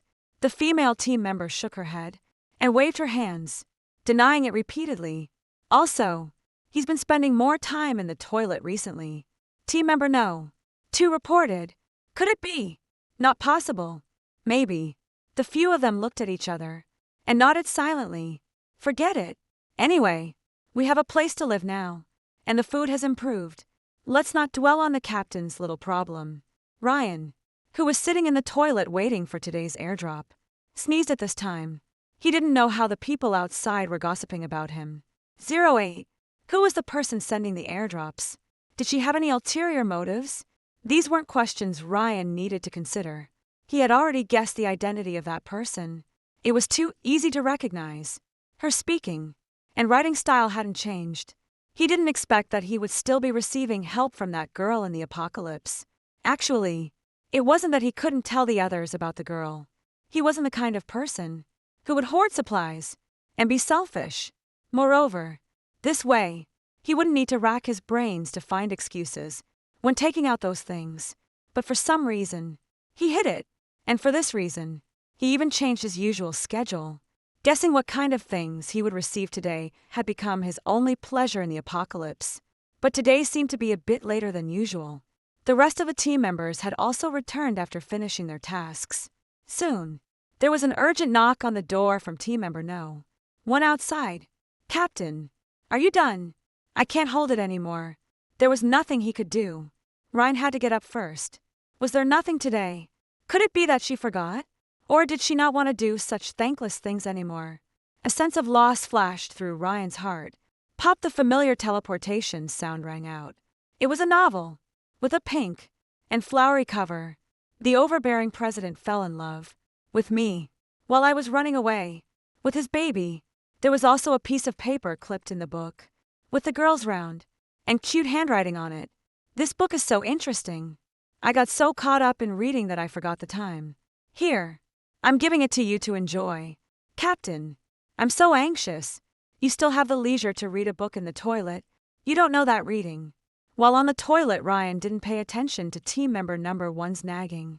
The first year of the apocalypse was quite enjoyable. I had stored enough books on the island to last me the rest of my life. I lived a life of reading leisurely, farming, and raising chickens. Come to think of it, I had given the male lead quite a few books, all of which I had read, and attached my reading notes, looking at the marks on the wall that recorded the dates. Then I took out the original notes that I had written down based on my memory after transmigrating, and had a look. The whole text had more than 2,000 chapters. I couldn't remember the details clearly, but I still had a deep impression of several major events. Probably in these few days, Survivor Base Number 7 would welcome its first zombie wave. It was led by an evolved zombie. It was described in the book that the evolved zombie had a period of weakness before attacking the base. It was the best time to kill it. I quickly got up from the bed. I tore a page from my notebook, hesitated for a long time, with my pen in hand, but didn't know whether I should tell the male lead or not. Sending supplies could still be explained, but how could I gain his trust in a situation like this? What if he questioned me, asking why I could predict the future, but didn't tell others to let all mankind prepare in advance? Maybe I shouldn't write it anyway. As the lead of the book, Ryan could always turn danger into safety. It wouldn't be good if the plot development was affected because of my butterfly effect, but I couldn't completely act as if I knew nothing. I scratched my head and thought hard. I wrote one note after another. Then I crumpled them all up and threw them on the floor.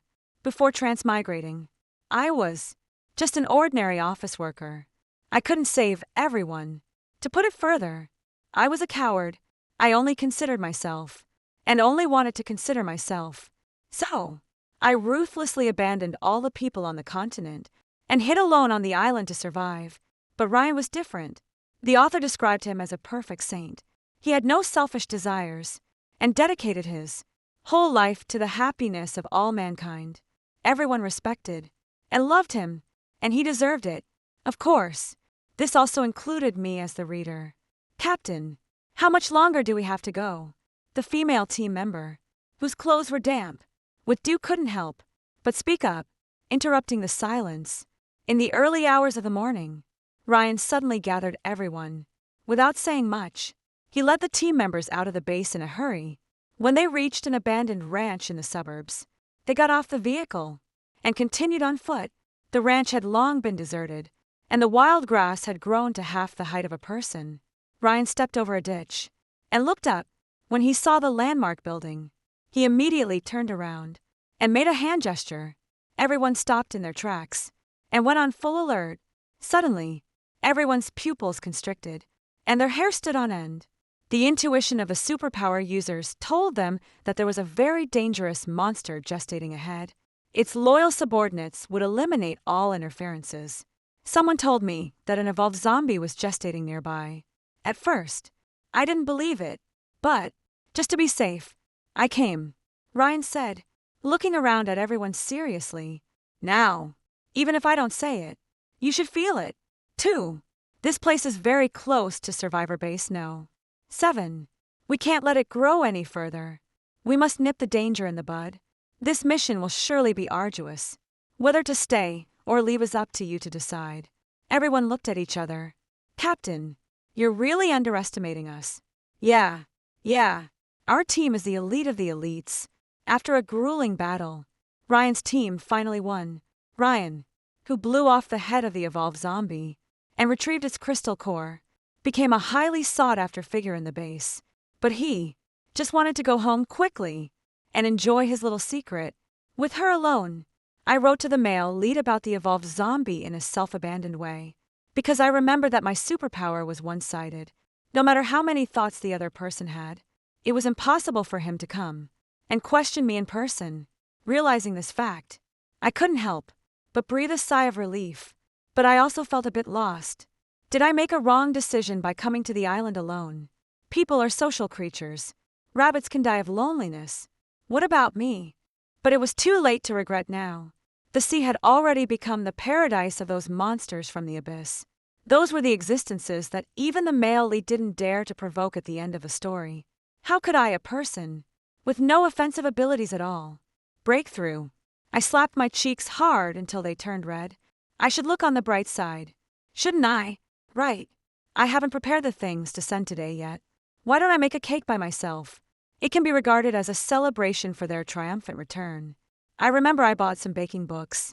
This island was originally built for tourism. The electricity relied entirely on the wind power stations built on the island. And in the sea, part of the ones in the sea had been damaged, but the ones on the island was still operating as usual. Usually, I try to save as much as possible. Today, I'll be extravagant for once. Anyway, the flour and cream would expire. It's better to use them up earlier and not feel bad about it. Because of accomplishing a major event, Ryan and his team gained a lot of prestige in Survivor Base Number 7. At the same time, they also passed on the experience of this operation to the surrounding bases. Each base strengthened the inspection of its own survival area. Accidentally, they avoided several incidents that might have dealt a devastating blow to mankind. Ryan suddenly became a heroic figure in the apocalypse, but only he knew that all of this should be attributed to a certain girl, who silently contributed, without asking for anything in return. "Brother, now I have to queue up and get a number if I want to see you," Julia said playfully, sticking out her tongue. "Only you are so talkative. Well, tell me, what's the matter?" Ryan stopped the action of approving documents in his hands. "Can I come to see you if there's nothing? You're my brother. Anyway, I won't waste your time. Tomorrow is your birthday. We've prepared a birthday banquet. Remember to set aside some time to attend. You didn't come back yesterday. You can't do that tomorrow." After saying that, she ran away, not giving Ryan any chance to react. Is it my birthday? Every day since his rebirth, he had been striving for survival. So much so that he had forgotten his own birthday. How time flies, looking at the sunset glow like fire on the horizon. Ryan had no choice but to suppress the thousands of thoughts in his heart, and buried himself in dealing with the documents. With his growing reputation, the high-level officials in the base were afraid that he might have ulterior motives, and began to test his attitude. On one hand, they assigned him an independent office in the base's command building. On the other hand, they dispersed the members of Ryan's team to other teams. Nominally, it was a promotion, but in fact, it was to prevent them from forming a clique. Ryan really didn't like doing this clerical work, but there was nothing he could do, and he could only bite the bullet. Busy until midnight, the pile of paper documents in front of him didn't seem to decrease much. They were all trivial and meaningless words. Ryan rubbed his aching temples and decided to take a break. Besides, that was coming soon. He didn't want to face it with negative emotions. Surprisingly, there was only one small note today. Hee. Would you be unhappy if I said I have nothing for you today? Looking at the girl's words, his bad mood of the day miraculously disappeared. He didn't necessarily have to get something. As long as he could still receive her messages, it would be fine. Of course, it would be best if she could send messages a few more times a day. He didn't know if her superpower had a limit on the number of transmissions. Ryan suddenly remembered that tomorrow was his birthday. Would that girl know? He shouldn't be so greedy. But he couldn't help being greedy. Just kidding. With you. I've prepared a little surprise for you. Remember to catch it firmly. Once it's broken, there won't be another one. There were 2 more notes, one after another. Well, after all, when the girl sent things for the first time, she sent 3 things one after another.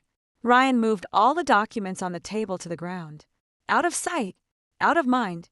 Just after moving the last batch, a small square box appeared on the table. A sweet smell faintly wafted out before it was even opened. In the apocalypse, many things that were originally common had become luxuries that were unimaginable. Candy and chocolate could only be seen by the exploration teams that often went out of the city. Many people would choose to hide them secretly and not hand them in. Over time, this had become an unspoken behavior among the exploration teams.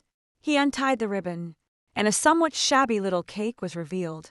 This probably wasn't a birthday cake. After all, no one would use a slightly burnt cupcake to celebrate someone's birthday. This might just be a whim of the girl, but it still made his heart stir, perhaps to cover up the fact that it was burnt. The girl had squeezed a lot of cream on it for decoration.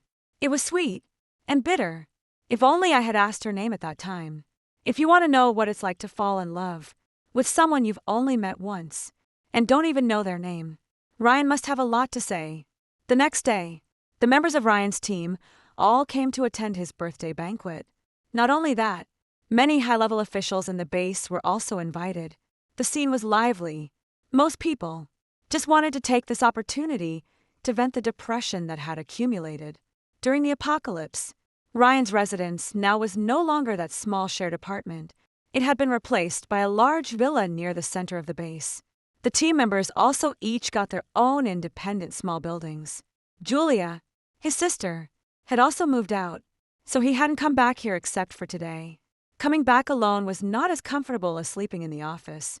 To hold the birthday banquet, the villa had been nicely decorated.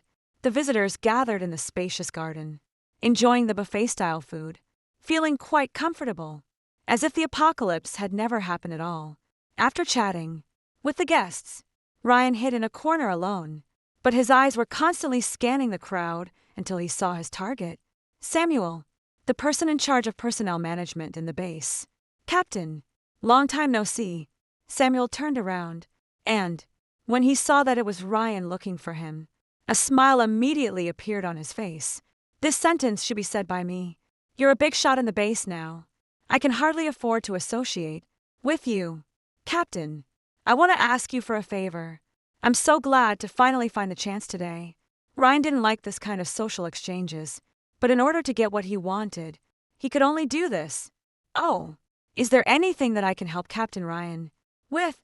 Then I definitely can't refuse." Samuel, his shrewd little eyes behind his glasses.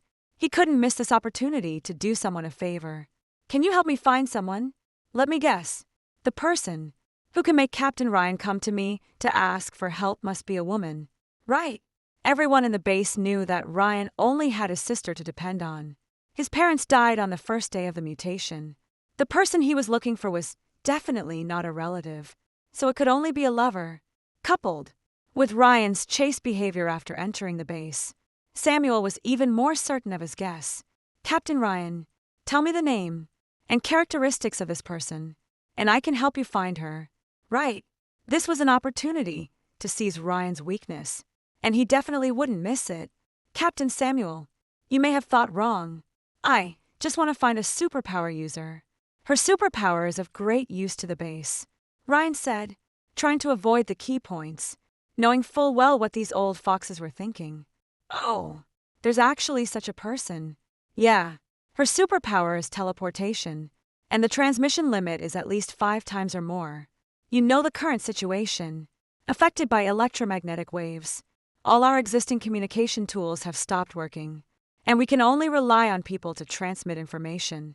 Ryan paused for a moment to give Samuel time to think. "This is indeed a very convenient ability, but I haven't got any information about this for now. She was the one who informed me in advance about the evolved zombie last time." Ryan immediately dropped a bombshell.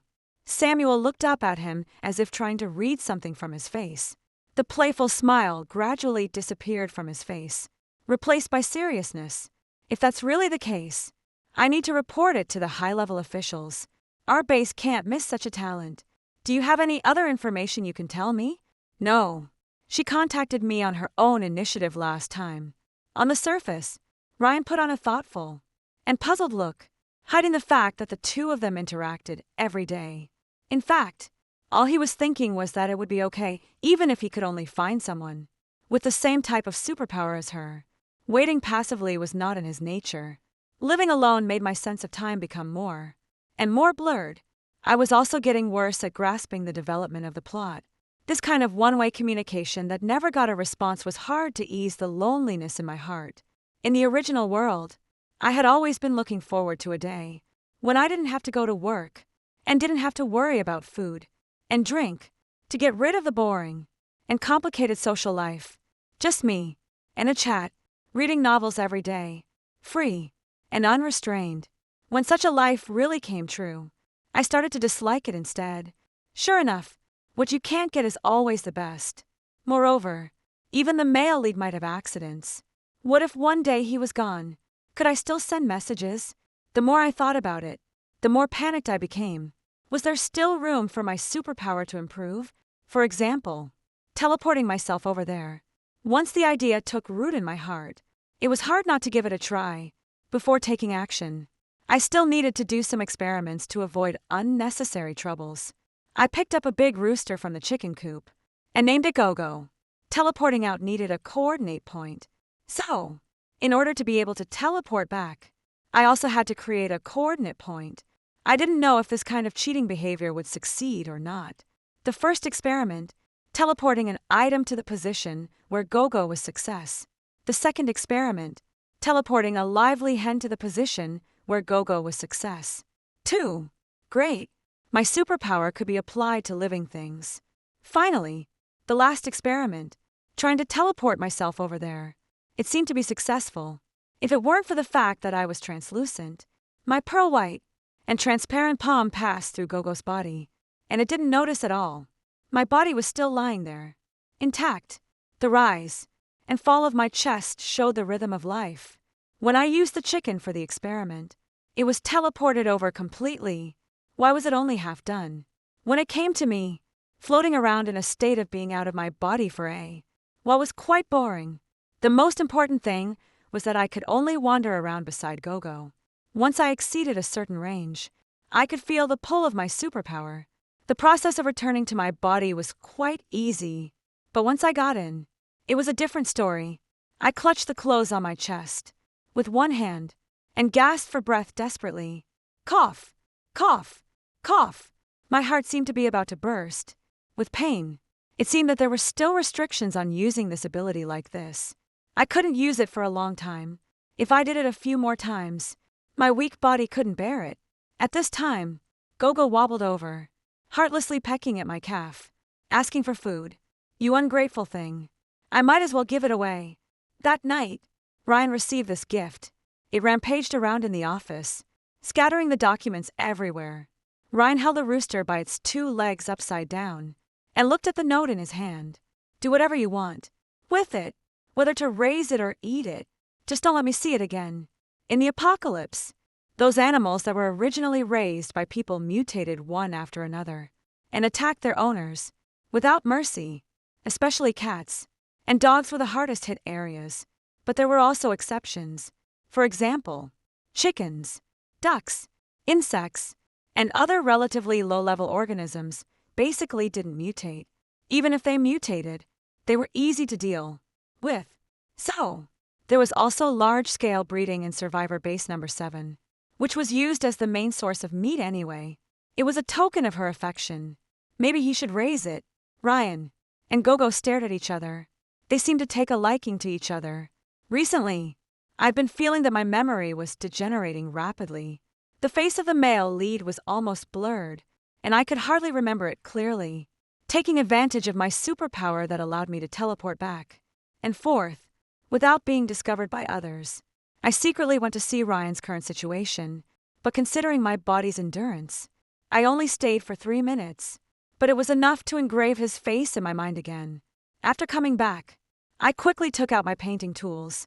I sat in front of the easel seriously. I wanted to paint Ryan's appearance. The pigments stored in the warehouse were a bit dry, but they could still be used after spraying some water. Unfortunately, my painting skills were really not good. I wasn't satisfied with several paintings I drew. I couldn't help but use my superpower again. If only I could bring my mobile phone over. Although it couldn't be used to make calls, its basic functions could still be used. Leaning over the solid wooden office desk, I traced the outline of Ryan's face. With my eyes. He was really worthy of being the character that the author tried hard to create. It was easy to get lost in him. One more person wouldn't make much difference. Right. Admitting that I liked him didn't seem that difficult. I don't know. When he had become the motivation for me to survive in the apocalypse, I hoped that there was still someone in this world who could remember my existence. Knock, knock, knock. There was a knock on the door. I subconsciously hid behind Ryan's chair. Captain Ryan, it's me. Samuel. Come in. I'm here this time. Too. I didn't mean to eavesdrop on their conversation. I was just about to cancel my superpower when I heard unexpected content. The girl with the teleportation superpower that you asked me to find last time. There's news now. She's in Survivor Base number 13. We plan to send you there. The word stopped abruptly as I had canceled my superpower. Did Ryan want to find me? But the person they found wouldn't be me. The urge to go back again was suppressed by me. Could he recognize me? Did he know that we had met before? I seem to have never told him about this. Ryan and his group arrived at Survivor Base number 13. After showing the official documents, they smoothly entered the base interior. The layout here was a bit different from that of Survivor Base number 7 where they were from. The command building was right at the entrance, guarding all the residents here. Their target was already standing in front of the building. It was a gentle and elegant girl. A white dress was particularly conspicuous in the apocalypse. Are you Ryan? Captain Ryan. Our leader has been waiting for you for a long time. Follow me. After saying that, she turned around and went upstairs. No one knew exactly what Ryan and the leader talked about, only that, when they left the command building, the girl who led the way also came out. With them. Next, Miss Lydia will go back. With us. We'll set off tomorrow. You can rest here for a day. Feel free to move around. The group of people laughed and scattered. Captain Ryan, don't you want to take a look? This place is in the transit area of several major bases. There are many things that can't be seen outside. Lydia said softly, Miss Lydia, don't you need to pack your things? I've already prepared them before you came. Borrowing Lydia from Survivor Base number 13 was already determined long ago. They came here to escort her safely. The price was that, when they had information about something like an evolved zombie, they must pass the information to Survivor Base number 13 through her in the first instance. You seem to have something to say to me. It was a statement. Ryan felt a bit nervous for no reason. He took a deep breath and made up his mind. I have something to ask Miss Lydia for help. I really can't wait until we go back to the base to say it. While speaking, he took out a mobile phone and something like a letter from his inner pocket. The mobile phone case was printed with a pink rabbit, clearly a girl's. Could you help me pass this to the girl in the photo? Lydia was quite perceptive and roughly understood the situation. Tell me her name, and I can give it a try. Her name is Sarah. This mobile phone was sent over on the night when Ryan decided to set off. At first, he didn't understand what the girl meant. He didn't dare to casually check other people's privacy. But after 2 hours of insomnia, he was still honest enough to turn on the phone. There was no password, and it directly entered the interface. The wallpaper was a selfie of the girl. Finally seeing the girl he had been longing for, Ryan felt infinite emotions in his heart. Since it was sent by her, it should be okay to look at other things. Right. The photos in the album recorded her experiences one by one. Most of them were taken during the apocalypse. The cultivated fields, the raised poultry, and the occasional appearance of the sea in the pictures. Was she in a base near the sea now? Although the monsters in the sea were even more terrifying, the evolution also brought them huge limitations. They hated the land extremely, as long as it wasn't too close. There was basically no risk of being attacked. On the contrary, the mutated animals on land were afraid of the sea monsters and would rarely appear there. So, quite a few bases were built not far from the sea. He secretly noted this down. That night, Ryan didn't fall asleep again. He stared at the phone until the battery ran out, and then got up to find a place to charge it. Most parts of the base now had electricity. This was all thanks to the existence of those electric-type superpower users. I keenly sensed the fluctuation of superpower. How could it be possible? There was definitely no one else on this island, looking in the direction where the energy was the strongest. A letter quietly floated down. It must have been sent by someone with the same superpower as me. Sarah was written on the recipient, and the sender was Ryan. The long paragraphs in the letter were all about daily trifles, which Ryan had written down one by one to share with me. It seemed that not being able to reply had made him suffocated. This time, he let it all out at once. Although they were all small things, I read them very carefully. The loneliness in my heart gradually dissipated in his words. The last sentence in the letter wrote, "Can I come to see you?" The feeling of being cautious was shown between the lines. It made me want to reply to him immediately. "Of course, you can, but no in the evening."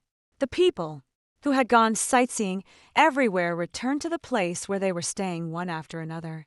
Ryan was sitting on the sofa in the living room. The atmosphere was a bit depressing. Not knowing what was going on, the others had to push the deputy captain out. He was originally a member of Ryan's team, and this kind of thing should be handled by him. "Captain, you haven't rested yet." The deputy captain asked a useless question as he didn't know how to start the conversation. Ryan rubbed the note in his hand. Lost in thought, the deputy captain craned his neck, but couldn't see what was written on it. "If I said I wanted to go out to sea, Captain, you're not sick, are you? No matter how powerful you are, you can't defeat those sea overlords. Or did you receive some news that those monsters are finally going to attack humans on land?" The deputy captain was a bit worried. He knew that Ryan had some special means and could predict dangers in advance. "No, it's nothing. I was just having a whim." He said so, but his thoughts were the opposite. He wanted to go. He wanted to go terribly. 3 years passed quickly and fulfillingly since there was a way for two-way communication. Ryan and I had become closer and closer. I wasn't afraid of revealing wrong information due to information gaps anymore. The direction of the story in the book had quietly changed, and on the whole, it was developing in a better direction. He was responsible for using force to turn the situation around, and I was responsible for changing the plot. Even though I, like a butterfly, had caused quite a stir, the major events stipulated in the book wouldn't disappear. Because of that, the two of us joined hands to nip the dangers in the bud. "Has brother gone to find Lydia again?" "No, the captain is at Simon's place researching the signal station today." "Do you need him for something?" Julia was now the deputy head of the base's medical team. She was usually even busier than Ryan nowadays, except for official business. The two siblings hardly met. "Actually, do you think Lydia and my brother are already together?" "No way. With the captain's personality, if they were together, he would definitely make it public. And Miss Lydia has said that the captain isn't her type." "What? Do you want a sister-in-law to keep you in line? Look at my brother's age. It's time for him to find someone. He can't be delayed by work all the time." This year, the survival pressure on humans had become much smaller. 2 days ago, the base held a 100-couple wedding. This suddenly made Julia realize something. Brother, as the most eligible bachelor in the base, still didn't have a girlfriend. When Lydia first came to their base, Ryan went to see her every day. For a while, people misunderstood that there was something between them, and some people, with intentions, were discouraged. Even after Lydia publicly stated that they only had a working relationship, and that the person she liked wasn't of that type, she still couldn't completely clear up the suspicion. "What do you think of Mila? Do you think my brother will like her?" "Oh, that cute little assistant sister of yours. She's several years younger than you." The words, "It's not so good," weren't said aloud, but the meaning was conveyed. Julia immediately lost her spirits. "Don't worry too much." Seeing that the other person's mood didn't improve, he had to whisper, "Okay, I'll let you in on a secret. Lauren is a girl. It's said that she had a good relationship with your brother before the apocalypse, so she has been helping us all along. The existence of Lauren was only known to the public a year ago. Survivor, bases número 7, and number 13 could always solve problems or remind other bases to get prepared before dangers came." The high-level officials of all the bases had already noticed this. In the original text, there was a cult led by a fake Lauren that was wiped out before it could cause any trouble. Doesn't bother want to bring her back. Lauren's location is top secret. It mustn't be leaked. In other words, bringing her back would only increase the risk. It was better to let her stay in a place that no one knew. Okay, I understand. It's just a pity that she had such a powerful sister-in-law, but couldn't meet her. What Julia didn't know was that her brother, as a novice in love, had no intention of breaking through that layer of ambiguity at all, and was still suffering from unrequited love. Lydia's limit on the number of uses of her ability was stricter than mine. In order to be able to use Lydia as a tool properly, Ryan would add a short diary-like paragraph at the end of a long series of what greetings. The plot described in the book was coming to an end, and my advantage would disappear completely. Could we still communicate like this in the future? Forget it. If I couldn't receive letters, I could go and see him by myself, although it would be in a state of being almost invisible. Actually, Lydia would also communicate with me from time to time. The same superpower made us closer. Most of what we talked about was also related to this. She could improve her ability by absorbing crystal cores. However, unexpectedly, her growth rate was not as fast as my natural growth rate. Perhaps my existence itself was a bug. She still couldn't teleport living things for now, and teleporting humans was much more difficult than teleporting other living things. Even I couldn't do it. Regarding this, she expressed her regret. If possible, I think Captain Ryan would be very happy. Oh, don't blame me for saying this. It's just that he's shown it too obviously. I almost spat out a mouthful of milk tea. I felt a bit guilty, yet also a bit happy. A bit worried, yet also a bit confused. All kinds of feelings mixed together, making me not like my usual self. If I had made a different choice, when I met Ryan, the situation would be different now. Everyone in the base knew that Lauren and Ryan were a couple. This was all thanks to Julia's persistent promotion and Lydia's timely assistance. Those rumors made Lydia really have a hard time. So, she directly took action. With her personality, she was more inclined to stand aside and watch. With amusement, Captain Ryan doesn't seem to like expressing his emotions in letters. Is he shy? Lydia held the secret document of the day and didn't hand it to Ryan.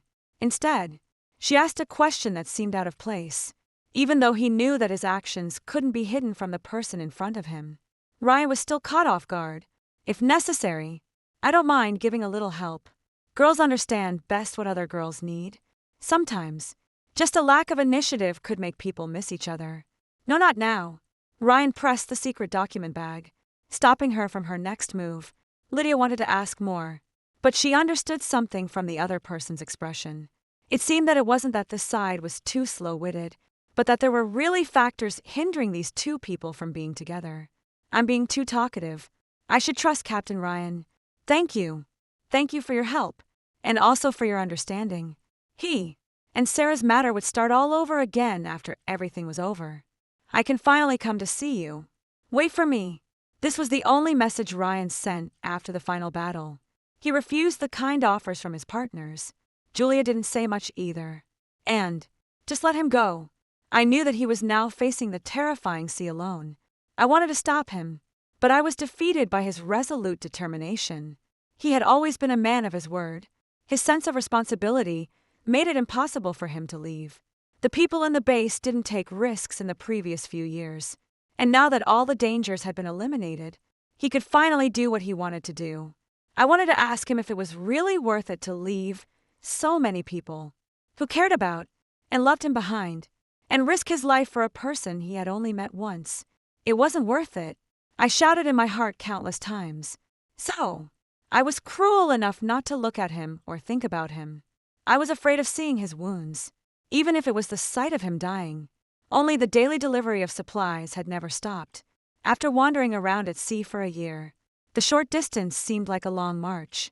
He also learned to repair the boat, with limited materials. At the beginning, most of the time, he burned the boat by accident.